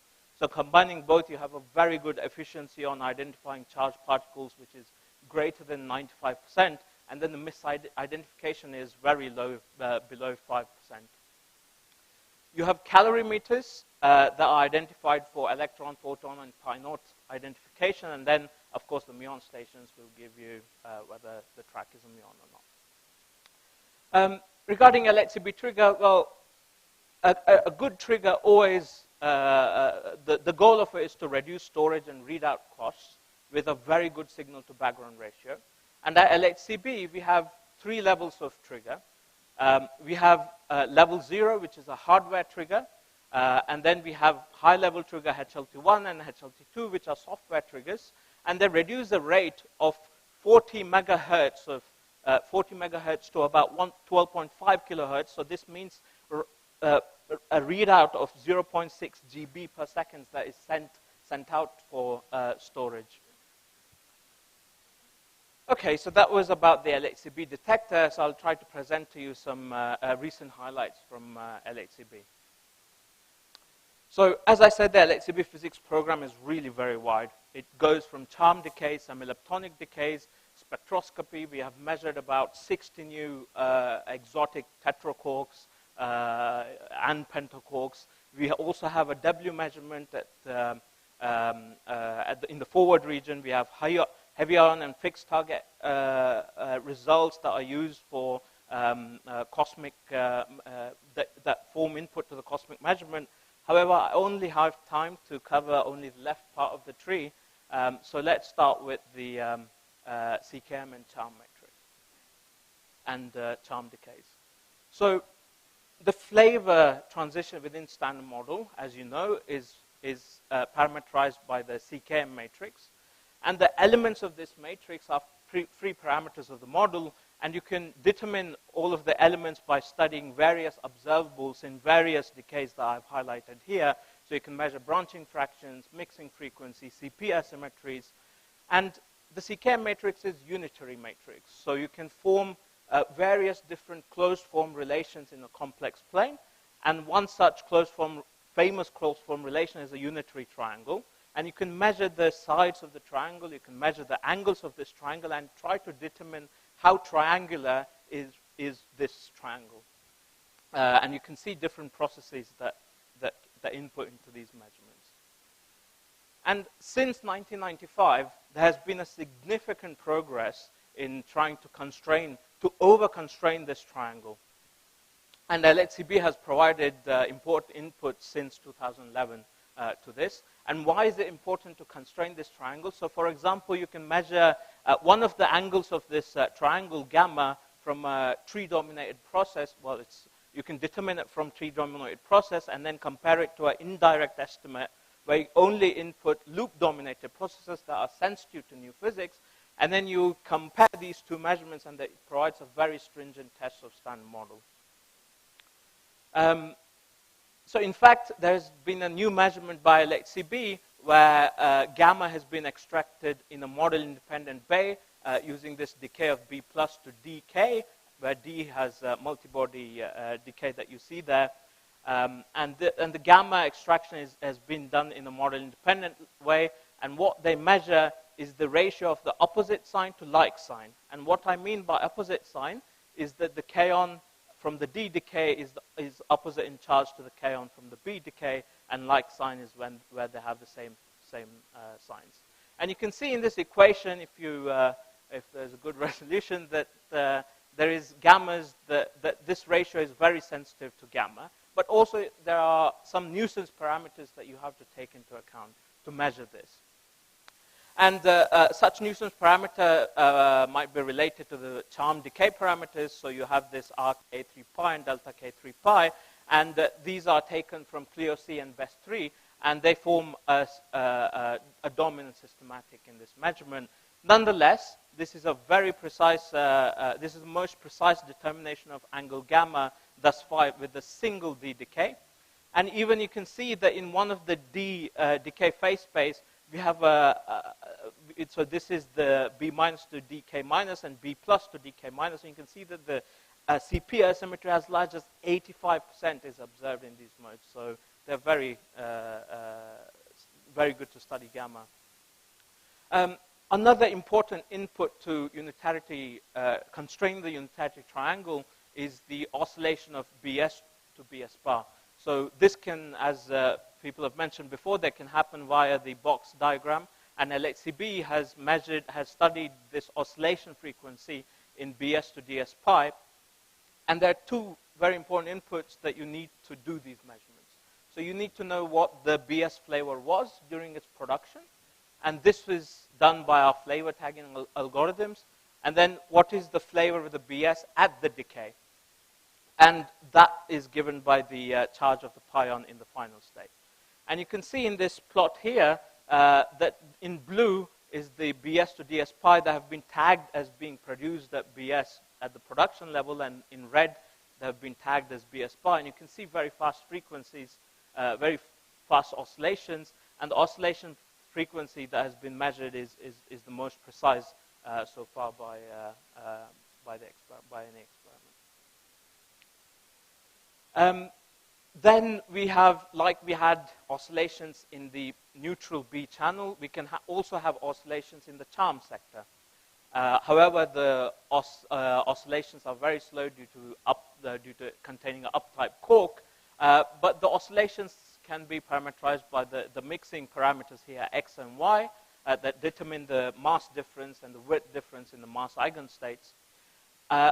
In fact, there has been a first observation of D0 oscillations that have been confirmed by LHCb in 2012. And also there has been a very recent measurement of the first observation that X, this mass difference in the mass eigenstate, is non-zero in 2021. And this new measurement has studied a time evolution of the Dalitz plot of D0 to K short pi pi, and they have studied in certain bins that are very sensitive to X and Y, and if there is no oscillation, you can take the ratio between the yields in this part of the phase space region with this part of the phase space region, and this should really be constant. But because there is because there is charm mixing, it's not constant, and you can measure the x and y parameters, and in fact you can see the constraints on the x and y parameters. So this is a very large constraint. This is a new measurement. There's an old measurement which actually made a first observation of x is non-zero, and they have been combined together. The old measurement was from prompt charm decay, so we produce a lot of them, therefore the statistical uncertainty is very small. So you can even more precisely determine these mixing parameters. Then all of the gamma measurements have been combined by LHCb, so there are about 173 observables that have been combined to give you the most precise value of gamma, and this has been in the recent conference note by LHCb, and this determination is in fact compatible with the indirect estimate of the gamma, and also it's compatible with other external fitters also. However, you can see in this plot that there is a tension of gamma determined from different flavors of B, so BS, B0, and B+, so there is about 2 sigma tensions between them, which, but also the gamma determination is sensitive to the charm mixing also, so you can try to input the charm mixing observables that we have measured and try to do a combined measurement, and you can see that we can improve certain precision on the charm mixing parameters also by such a combined fit. So then moving to semileptonic decays, there are 2 types of them. So we have charge current transitions, so B to C, which happen at tree level with a branching fraction about % level. These have a very large yield, but are experimentally challenging at LHCb because we have a missing neutrino that we don't reconstruct. Then these measurements are usually systematically dominated. Then you have flavor changing neutral currents, which are loop processes with a branching fraction of order 10⁻⁻⁷, but they are highly sensitive to new physics effects, and these measurements are usually statistically limited. So there has been a CMS measurement of BS to mu, and LHCb has also measured this, and you can see the tension. This blue is the new measurement, and the old measurement is the dotted line here. The precision has improved. There is a tension with the standard model. However, there's, as has been mentioned before, CMS has also come and measured this with slightly higher frequency, so higher precision. So the average, the standard model average, is slightly more compatible with standard model now. So one can also measure differential branching fraction as a function in these B to SLL processes as a function of dilepton mass, where you can exclude some charmonium resonances from them. And the standard model predictions are usually affected by the hadronic uncertainty. So there's large hadronic uncertainties that you have to take into account. There has been a recent measurement by LHCb on BS to 5 mu that shows about 3.6 sigma tension, and in fact this tension is not constrained to BS to 5 mu. We see a consistent and coherent sort of constraints in various different B decays, where the standard model predictions, where the data lies consistently below standard model predictions at low Q² values. One can go a step further and try to measure angular observables, so you can probe the decays of B to SSL even more, and you are even more sensitive to the Wilson coefficients. And we have also observed consistent trends of disagreements. So P5 prime is one of the angular observable, and you can see in B0 and B+ decays that the data is above the standard model predictions in this case. And in fact, you can do a local, you can see that this is one of the values of the Wilson coefficients, delta C9. In standard model, this is 0, but then the data seems to prefer a value of -1 in most of the channels that we have explored, as you can see. There is also lepton flavor universality in B to SSL processes. So these ratios can be determined very cleanly theoretically because the form factors cancel in the ratio. So in the numerator, you have a different you have the second generation leptons, and in the denominator you have the first generation leptons, and then the QED and QCD corrections are very small. I just like to, we have made different measurements of these in different Q² bins, but I'd like to just advertise this talk here. So on Monday next week, there will be a CERN seminar where the new results from LHCb will be revealed. So tune into that if you're interested, and I'm sure many will be. Then we have the lepton flavor universality in charge current interaction. So LHCb has, this plot has been shown before. So currently there is a 3.3 sigma tension. We have also made measurements with BC decays, lambda B decays. And there was a recent CERN seminar in October where a new measurement was made. So the point of that new measurement was to remove this band here and put an ellipse on the plot and see where the ellipse lies. And the new measurement was made with the decays of B0 to D star tau nu, and two different samples were explored, so D0 mu sample and D star mu sample. And you can see the fits to D0 mu and D star mu sample. The message that I want to give here is that this measurement has been done in different bins of Q². And this bin is really supposed to be a high purity bin. And you can see that our signal is in red here. You can really see how small our signal is and how large our backgrounds are. So this is a really challenging measurement where you really have to understand your backgrounds very well. And it has all different challenges. And the measurement has given an ellipse that lies over here, and this reduces the tension, the world average tensions, by 0.1 sigma. And the dominant systematic in this result is really determining how well you know the background shapes when you are doing the fits to these things. There's an update. So this measurement was with the muonic tau decay. There's also a hadronic tau decay that will be coming soon also. So just want to mention a few words on the LHCb upgrade. So all the measurements had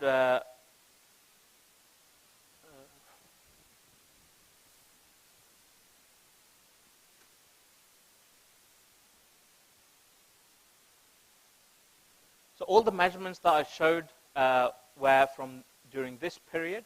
Now we are in this period where we have undergone upgrade 1, which we call, and here we have increased the instantaneous luminosity of the proton-proton collision by a factor 5, and this is, we have instead of having one primary vertex per event, we have about 5 PVs, and controlling the background is very challenging here. So as a result of this, we have improved our detector. It really is a very brand new detector with brand new software and everything, and we have a very new Velo detector, which is a pixel-based detector, and all the further improvements that you can see in this plot here. But one thing that is also innovative at LHC is that we have completely removed the hardware trigger. We are fully software-based trigger now, and as a result of this, the hadronic yield will increase significantly, and we can make much more precise measurement with the hadronic yields, hadronic channels. And this year really has been installation of all the different sub-detectors for the new detector, the operations. So we have been seeing the ring from the Cherenkov detectors, Velo clusters, the Sci-Fi clusters. One of the significant milestones was closing our vertex locator to about 5 millimeter around the beam axis to precise vertexing measurements. And we recorded fast data, record 3.6 TeV on 5th of July, where you can see some of our group members. Of course, I was in the washroom when this picture was being taken, so happens. And then we have also started seeing the master. We have Geminis, we have D stars, we have Pi Naughts. But this year really has been commissioning of various detectors. So in preparation for the next years of physics data taking that will come. Looking into far future, this is going to get even more challenging. We go from a factor 5 increase to factor 50, and we need a very new technology here. We need We need extreme radiation hard detection. We need timing information in our tracking system. The technical design report for upgrade 2 has been approved by LHCC, so the next step is for TDRs for different sub-detectors that will be going on. Yeah, so we have had a very great performance for Run N1 and Run 2. We have had many physics results. We have had upgrade 1 that is in full swing, and the R&D for upgrade 2 is going on. It's very active, and we are a small collaboration, well, smaller compared to the general purpose detectors. In countries that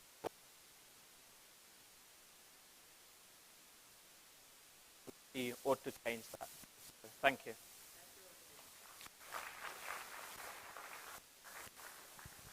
Okay, so yeah, so we're well on time, so we have time for a couple of questions.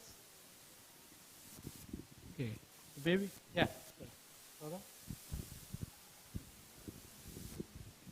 Yeah, so my question is, what's the need of luminosity leveling? Like, you lose some luminosity to level it, right? So what's the need? So I think the background, we cannot have many PVs per,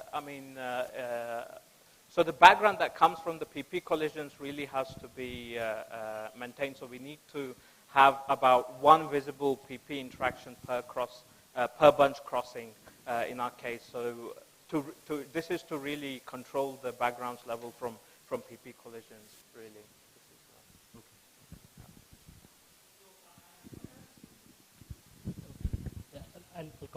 So this question about this, in gamma, you said that 2 sigma difference across the V mode. Yes. So are we going to be excited about it, or do you think there's something about a particular channel that need to be understood better? Yeah. Whether to be excited about 2 sigma, I don't know. But it's interesting that the different modes, are showing slight discrepancy, but yes, this needs to be investigated further, I would say. Did you buy it? Just 1 second. You have been mentioning many times that India is absent in LHCB and you would like to welcome. Could you please comment in which section and which sector the Indian teams can contribute in LHCB? So So I think one thing that I personally, in my opinion, is perhaps for the upgrade 2 is very challenging, and as I mentioned, the R&D is an active development, but also funding-wise and technology-wise, there is a lot of things that are currently being ironed out, and this really, I think, is the area where India could contribute. Yeah, I think that's something probably we should discuss later on. But is there? Yeah.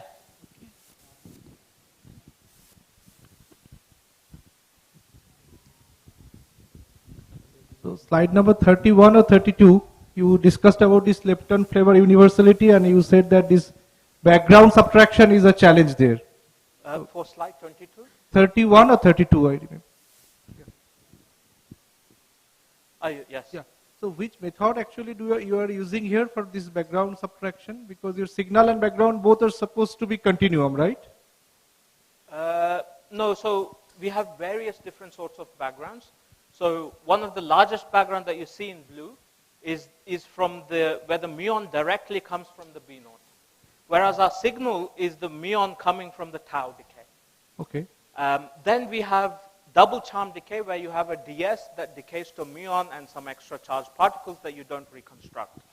And I don't remember which color that is there. My confusion is whether this is an event-to-event, event-by-event background, or you use some special techniques like sign or some combinatorial way to calculate the background and then subtract. No, the background subtraction does not happen here.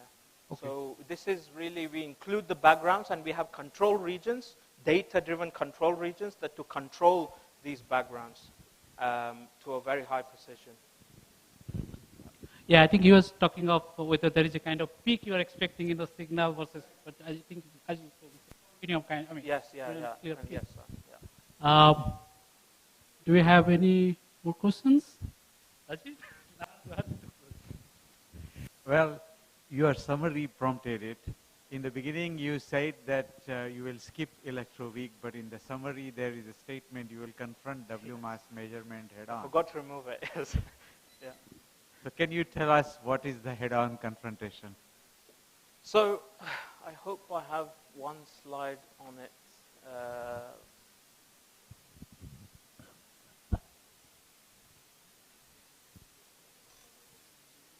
So at LHCb, what we do is this is the W mass measurement that we have made at LHCb, and the way we do it is to fit for the PT of the muon, which peaks at around half of the W mass here, and this is really the charge to PT ratio, and you're sensitive to, and this is for W minus, and this is for W plus, and you fit, and this shape is very sensitive to the mass, and we fit for it to extract the mass at very high precision. However, currently the systematics from PDFs of the theoretical systematics to model this shape is a larger systematic there. And controlling that, we really need input from the theory community. And for controlling experimental systematics, there is a current Run2 program that is going on currently as we speak, which is very advanced. And yeah, so there will be a new measurement of this from LHCb. Yeah. Okay. But the dominant one is the PDF, and that you can't do anything about. Yes.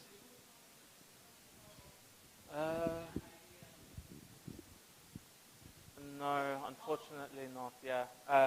But yes, the theoretical systematic is... So it's really not head-on. Yes, yeah. But there are ideas to control this, yeah. Yeah, glue on. Yeah. Okay, so with that, let's thank Abhijit once again for a wonderful talk.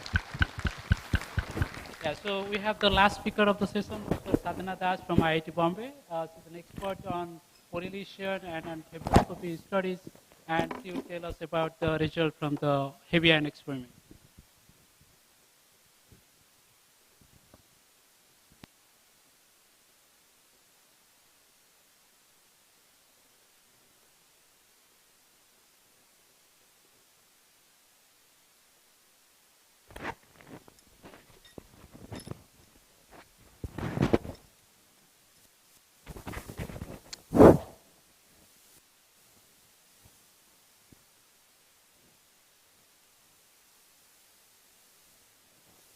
A very good afternoon to all of you. So first of all, I would like to thank the organizers to provide me an opportunity to share some of the very recent results from heavy ion collisions. And since the audience is a mixed one, so we'll talk about the heavy ion collisions and learn something from very recent results from LHC experiments. So this is a schematic of relativistic heavy ion collisions. And we all know that these exotic collisions create matter which existed few microseconds after the cosmic Big Bang. And we know that in Big Bang, at different time scales, various processes happen, and therefore we see the universe what it is now. Similarly, in the little bang which we create in our laboratories, at different time scales, different processes happen. And by studying these processes and knowing the observables, we try to understand the evolution of the universe by studying the properties of this very exotic matter created in heavy ion collisions. So let's see what happens. So the first thing is that a collision has to happen.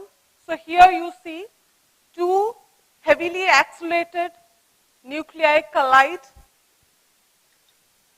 and they collide at different impact parameter for which we have no control. As they pass through each other, they deposit significant fraction of their kinetic energy in the collision zone, and that creates matter in extreme high density. And this matter undergoes some far-off equilibrium dynamics. and the time scale is of order of 1 Fermi per C. So within that time scale, the partons are emitted, and they also interact among themselves to produce a system of deconfined state of quarks and gluons. And mind, all this happens within a time scale of 1 Fermi per C. Now, once the matter is created, this state is closed, quite close to equilibrium. Therefore, the evolution of this can be explained by the relativistic fluid dynamics, and as per theory, viscous hydrodynamics explain the evolution of such a matter. Now, we have a system of deconfined quarks and gluons, and once they expand, the expansion is given by relativistic fluid dynamics. That is, we have expansion, we have cooling, and we have dilution. So what happens as it expands? It reaches a stage, or let's say temperature, where the deconfined state of quark gluons cannot stay more in that state, and they have to reconfine into hadrons, and eventually hadronization follows. That means they are usually, they get converted to hadrons. And this sort of phase transition is not quite well understood. For very high temperatures and low baryon densities, this is a smooth crossover as predicted by theories. But for low temperatures, this can be a first order phase transition. Now, once we have hadrons, these hadrons interact among themselves, both elastically and inelastically. So inelastic collisions, and a stage is reached, these inelastic collisions stop. That means the hadronic abundances are frozen. That is known as chemical freeze out. But still the elastic interactions between these hadrons continue, and they alter the momenta and energy of the hadrons. And once that stops, we say that stage as kinetic freeze out, and after that, these hadrons move freely and hit the detectors, and we measure these properties after the kinetic freeze out to know something about all these stages. So as we see, and the entire time scale is of, let's say, between 15 and 20 Fermi per C. Now, each of these stages has a different observable, and it is important to study all these stages to know more about this exotic system created. And here in this talk, I would like to focus on 2 or 3 stages. Let's try to understand from very recent experimental results from LHC experiments about these stages. So let's start with the initial stage, and I would like to focus the initial state with flow coefficients. So before going to experimental results, let's understand what these flow coefficients are and how they give us information about the initial state. So now let's consider the collision in a non-central way. When I say central and non-central, that really tells me about the impact parameter of the collision, which I cannot measure, but I can measure that indirectly from multiplicity of the produced particles. So let's say for non-central collisions, imagine the 2 nuclei colliding, and this is the overlap region. Okay. Now suppose in this overlap region, it happens such that the particles inside this region, they do not interact at all. Supposedly, we imagine that. So in that, and if we want to study the final anisotropy of the particles, then it will be isotropic, because the momentum is, to start with, it is mostly longitudinal, and the transverse components are more or less isotropic. But supposedly interactions between these particles in this overlap region, then you can form a system, and thermodynamically you can quantify in terms of pressure, temperature, etc. And once pressure develops, and that will only happen when the particles interact, you will have a larger pressure along the minor axis, and that would push this initial spatial anisotropy to the final momentum anisotropy. So interaction is important. So to start with, you have a system of quarks and gluons, and these are quarks and gluons, fluid-like, so they have a lumpy structure.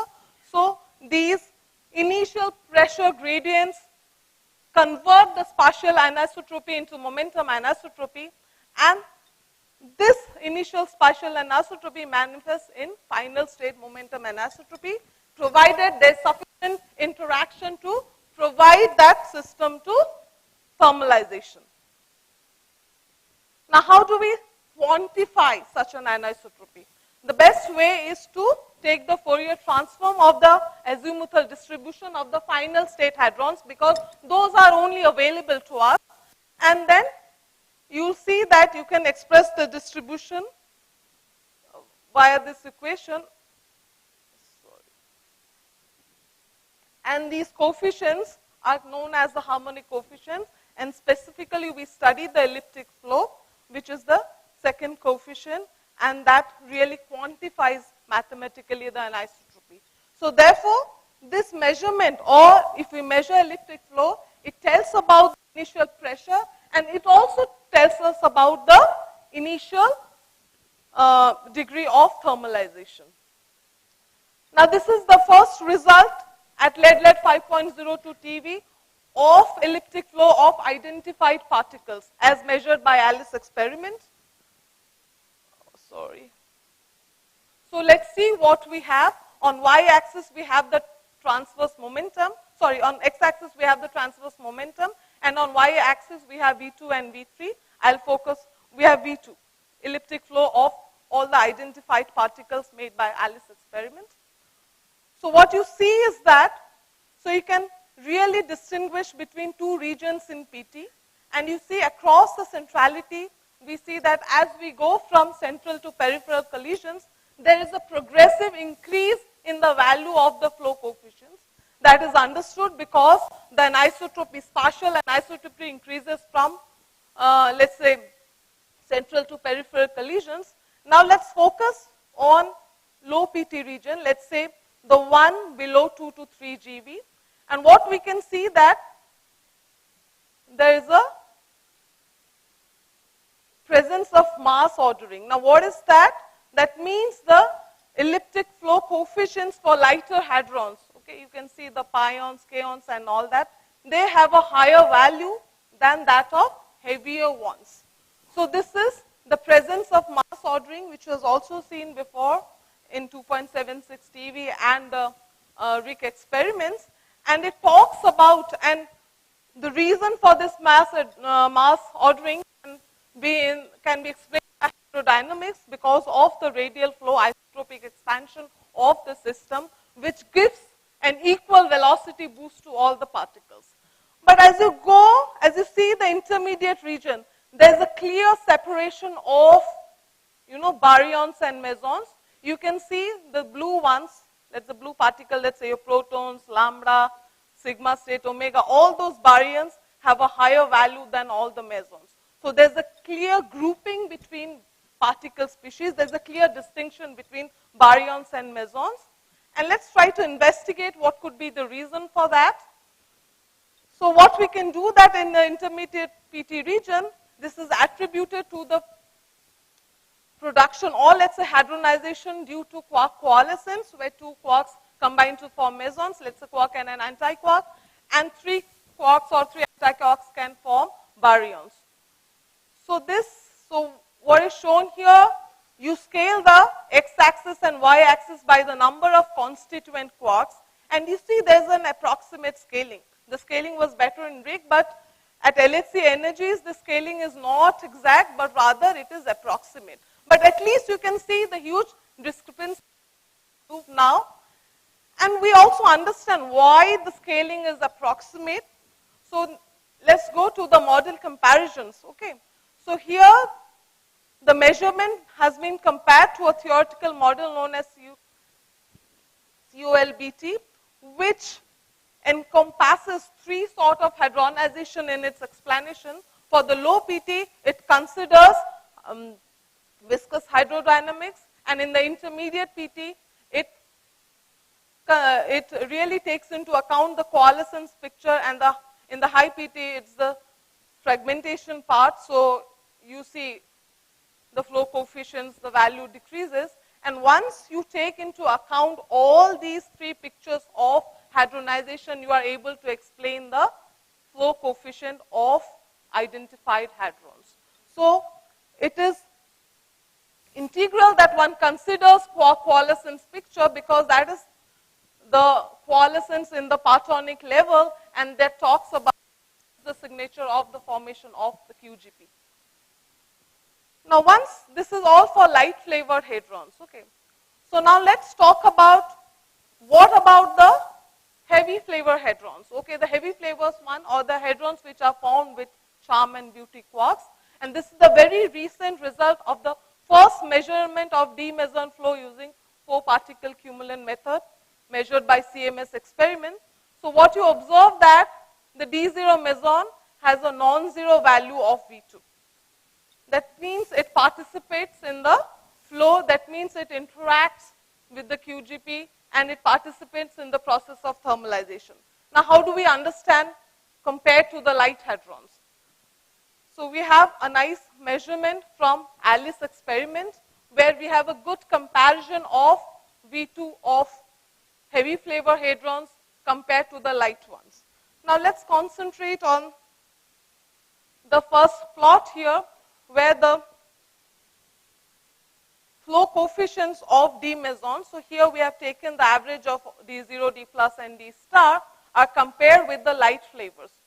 So the black points are D mesons, the green ones are the protons and the red ones are the pions. Now if you concentrate on the low PT region, as we did for the light flavor case, here you can also see that there is a mass hierarchy. And we also see for all the centrality, given two centralities, D meson flow increases significantly from central to semi-central collision.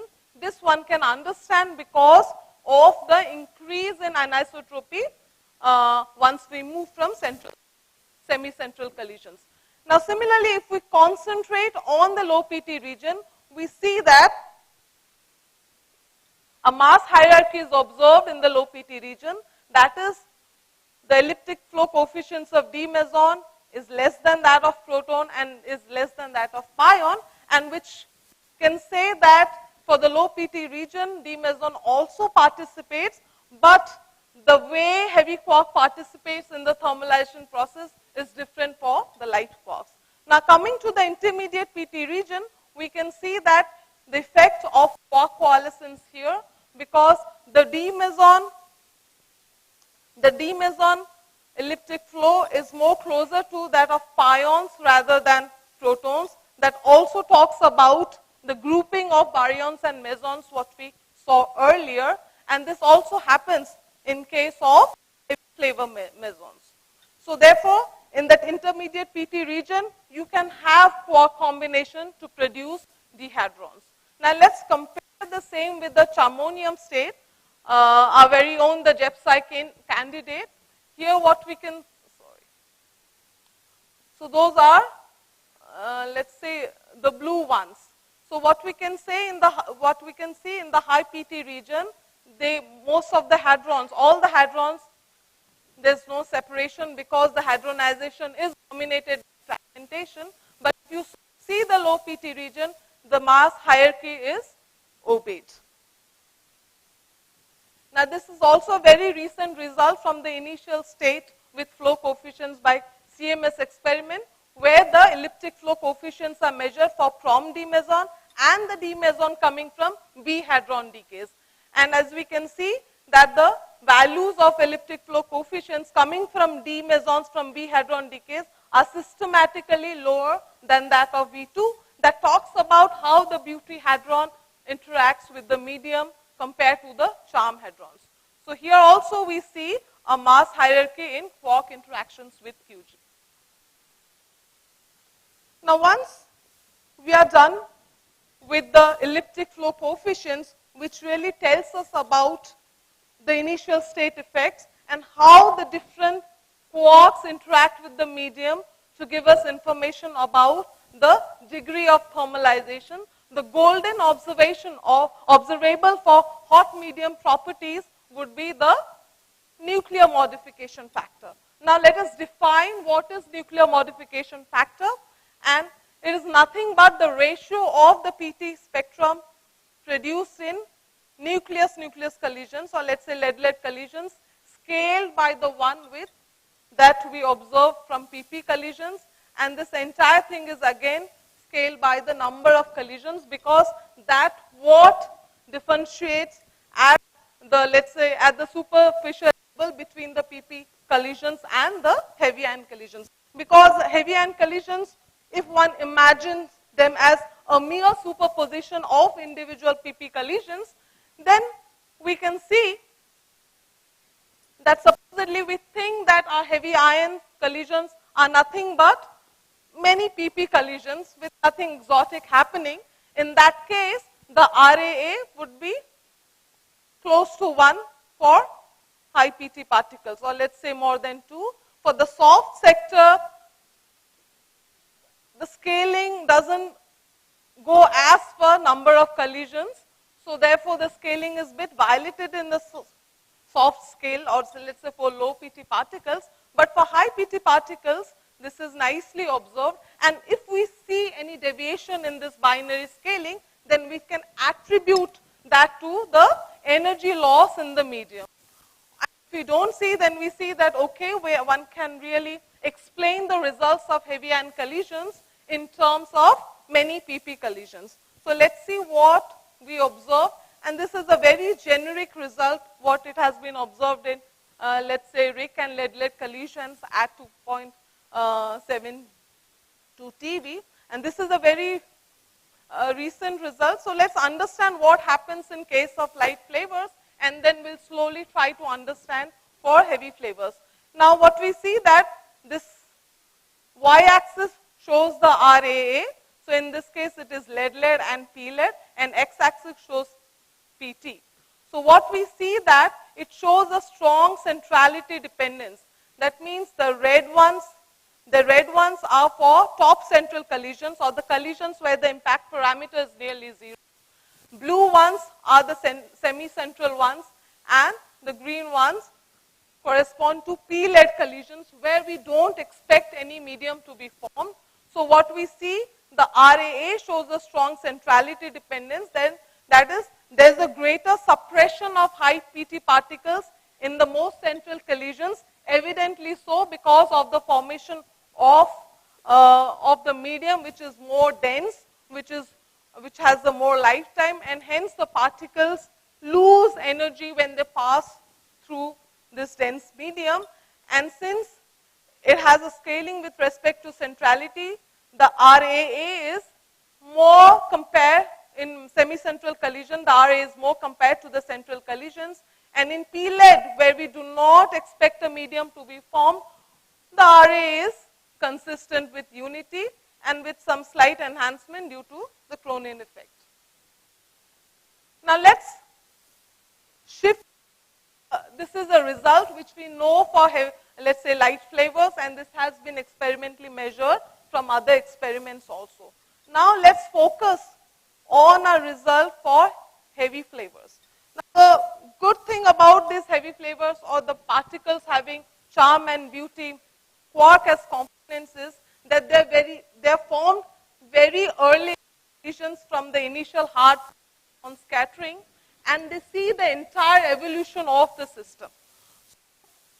They carry the information of the system as they pass through the system, and therefore if we measure the RAA of the D mesons, or let's say heavy flavor mesons, we can get more information about how the different type of quarks interact with the medium. From QCD, we know that this interaction with the medium has a flavor dependence, has a mass dependence. So let's see whether that is evident in experimental results or not. So we have RAA on y-axis and PT on x-axis, and these are the heavy flavor RAA for different centrality. Okay, so the red one corresponds to the top central, the yellow ones are for 30 to 50, the mid-central, 60 to 80 are for peripheral, and the blue ones for the P-lead. So P-lead acts as a control experiment to see whether this effect is a final state effect or an initial state effect. So what we see that this show strong centrality dependence, and similar to what we have observed in the case of light flavor quarks. So, and this is something which we can understand because the central collisions, we form a hot and dense medium, it's long-lived, and hence heavy quarks also use energy via inelastic interactions like gluon radiation, and it has two parts, a collisional loss and radiative loss, and radiative loss becomes dominant for high, and there is a strong centrality dependence. Now, as PQCD tells us about whether there is a dependence on the flavor and the quark mass. So let us try to compare it with the light flavor ones. Okay.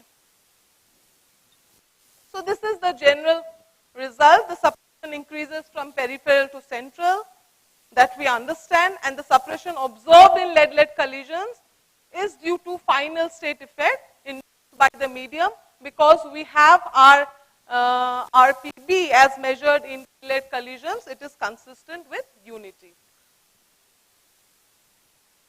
Now here is a plot from Alice experiment, a recent plot from Alice experiment which compares the RAA for different type of hadrons. So we have heavy flavored measures, we have pions, we have charged particles, and then we have also states measured in, let's say, mid-rapid from CMS experiments. Let us try to dissect this plot to understand how the energy loss mechanism happens for different type of quarks. Now let's first compare the heavy flavored ones to the light flavored ones. What we observe, the RAA for D mesons are higher than for light quarks, and after, let's say, certain PT, let's say if we see the RAA beyond 8 GeV per C, they're mostly, I mean, there's no big difference. Let's first concentrate for light flavors and the heavy ones. Beyond 8 GeV per C, we don't see a big difference because in this region, the hadronization is basically by fragmentation, and we don't see a much difference. But once you come to the low PT region, we see a big difference. Now, what could be the cause of this difference? There can be two things. Either we have the energy loss of quarks which depends on the flavor of quarks. That means you can say that maybe the charm loses less energy compared to the lighter ones, and so on. And then we should not forget the gluons, because in this PT region, let's say between 5 to 8, most of the light quark production comes from, let's say, gluons. So gluons have already lost, energy was already lost once they traverse through the medium, so that effect is seen. And next thing is that the production of light quarks in the let's say low PT region is dominated by soft processes, which is absent for heavy quarks. So that can also play a role. And the third thing is that in the medium, heavy quarks, let's say so we can have an enhanced production of strange heavy quarks like Dizabes or let's say Lambda-C baryons. So therefore, we can see a decrease in the production of, let's say, D0 mesons. So there's a complicated interplay of all these processes, and it's not simple that we attribute everything to the nature or the flavor of the energy loss, flavor-dependent energy loss. It's a complicated interplay of all these factors in this region. Now, the next thing is that we can compare with the charmonium states. Let's say the green ones, which shows the Alice measurement of JPSI in the top central regions for rapidity less than 0.9. So what we can see that in both the regions, okay, if you see for the low PT regions, within the error bars, things are comparable, and this can be attributed to the QGP effects or the recombination and the coalescence picture. And if you also see the high PT region, also this charmonium, let's say the JPSI and the D meson RAA are comparable to each other.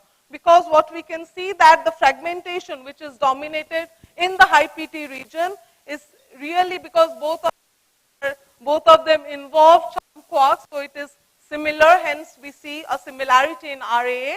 But while in the low PT region, D meson has light quark, while for JPSA it is both charm and anti-charm. So therefore, there's a little bit difference in the RAA because light quark suffers more energy loss compared to the charm one.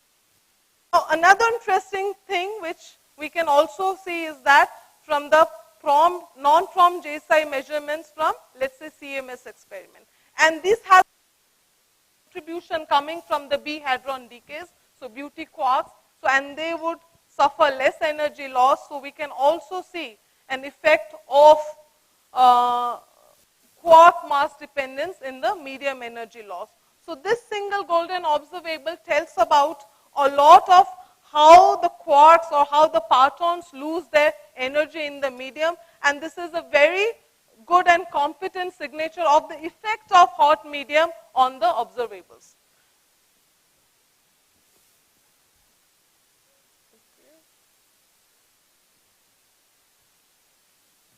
So now let's go a step further. We can add a strange quark to our heavy meson. So you can have strange like this, so DS meson, and we can see that whether the RAA of DS tells us something about how this quark hadronization takes place in the medium. So let us compare the RAA of DS meson. Remember, DS meson is a charm, consists of charm and strange quarks, while D0 mesons have light and heavy quarks.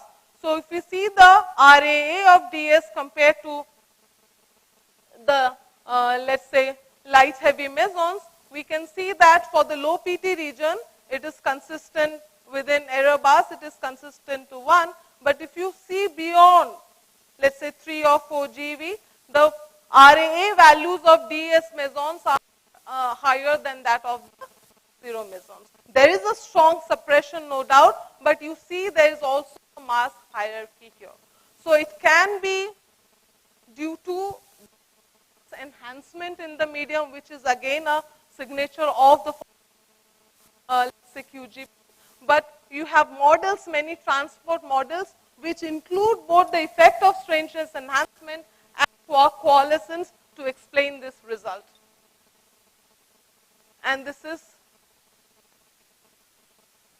so again, let's go a further step ahead and add lambda C baryon. Now we're talking about the mesons, and this is a very recent measurement from Alice experiment about prompt lambda C mesons to see whether we understand how the discrepancy between the baryons and mesons are observed through RAA.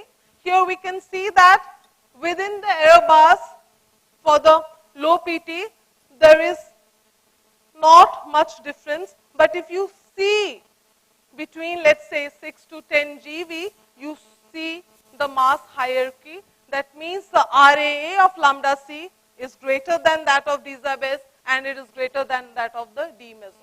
So that thing is still obeyed, and that can be attributed, or let's say it is also an interplay of quark coalescence, strangeness enhancement, and the effect of radial flow in the medium. Now let's talk about the hadronization. We talked something about the initial stages. Then I mentioned then there is the effect of the medium, and then you have hadronization. So here I have picked a very recent signature of, let's say it is first production of lambda C down to, let's say, 0 PT by LHC, and this talks about the baryon to meson anomaly in charm sector. So what it shows, the first measurement of the lambda C baryon, and we have seen in the case of light flavor case also, there is an increase in the ratio of proton to pion, and in the V0 sector, we have seen this as an increase in lambda to K short ratio. Similarly, let's see what happens in case of heavy flavors. So if we talk about this baryon to meson anomaly, whether this is carried out in charm sector or not, so we see that there is an increase of lambda to D0 mesons, and this is what has been earlier observed for light flavor sector. And this enhancement of lambda C to D0 meson and intermediate PT. It's done. It's almost done. So, and it is intriguing also that whether we can explain this as an interplay of coalescence or radial flow. Nevertheless, the future measurements with great precision will help us understand how this thing vary, and we see that the ratio increases from PP to central lead-lead collisions, and the models which are compatible with fragmentation and coalescence mechanism of hadronization are able to explain the ratio, but we have to wait for more precise measurements to make a conclusion, or let's say to get more understanding about the hadronization. Now the last state is freeze out and rescattering. So because of paucity of time, I would also freeze my talk here and look for more interactions which can be quantified by rescattering. So in the summary, heavy ion collisions are due to study the properties of actions and very high energy densities. The various facilities have provided a lot of results which demonstrates a strong sensitivity to the properties of the medium. And the medium formed in such collisions has the characteristic foreseen for a quark-gluon plasma. It behaves like a fluid and has spectacular effects on heart probes. And this vibrant experimental programs with precision measurements have been answering long-standing questions, driving heavy ion physics to the multi-messenger era. Thank you very much for the kind attention. A little bit. So we have time for one question because I think, do I see anyone still not hungry? Okay, maybe I can ask this question about this. Your major part of your talk was on this RAA measurement.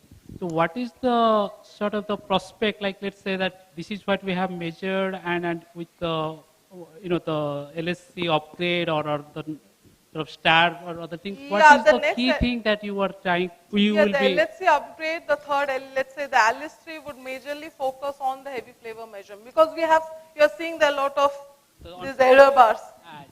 So we want to be more precise, and the recent results of the dead cone effect as measured in PP collisions also have shed the light that how the heavy quarks also lose energy by this dead cone effect, and whether that is being carried out in heavy ion collisions and all that. So basically to make more precise measurements to understand the hadronization process. Thank you. Yeah, so there's just, before we disperse, there's an announcement. So, yes.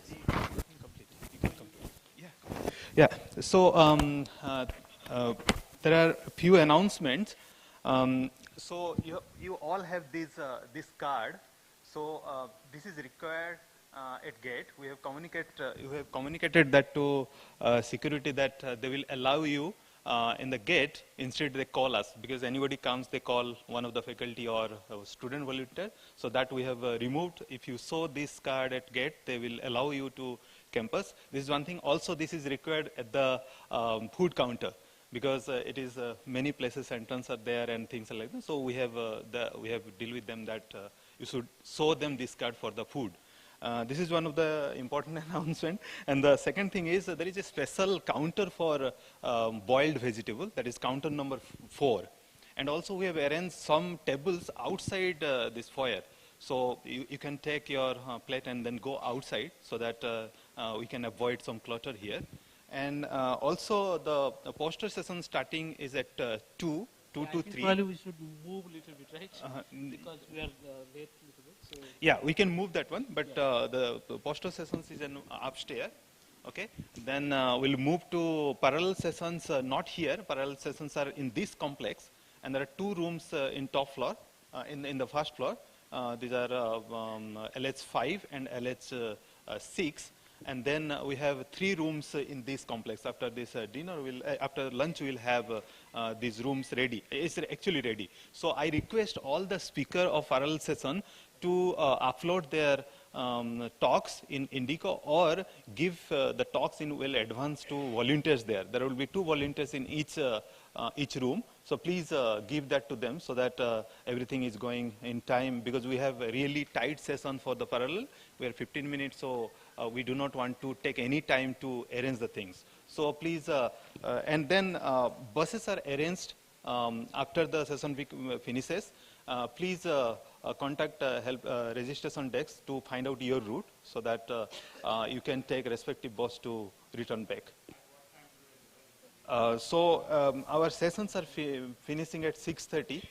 So, and then in respective room, we'll actually, if it gets delayed, then we'll also delay the bus so that we'll let you know. Maybe 7 o'clock bus? Yeah, something like that. And okay, an extra thing is like because we somehow goofed up and messed up, so some people have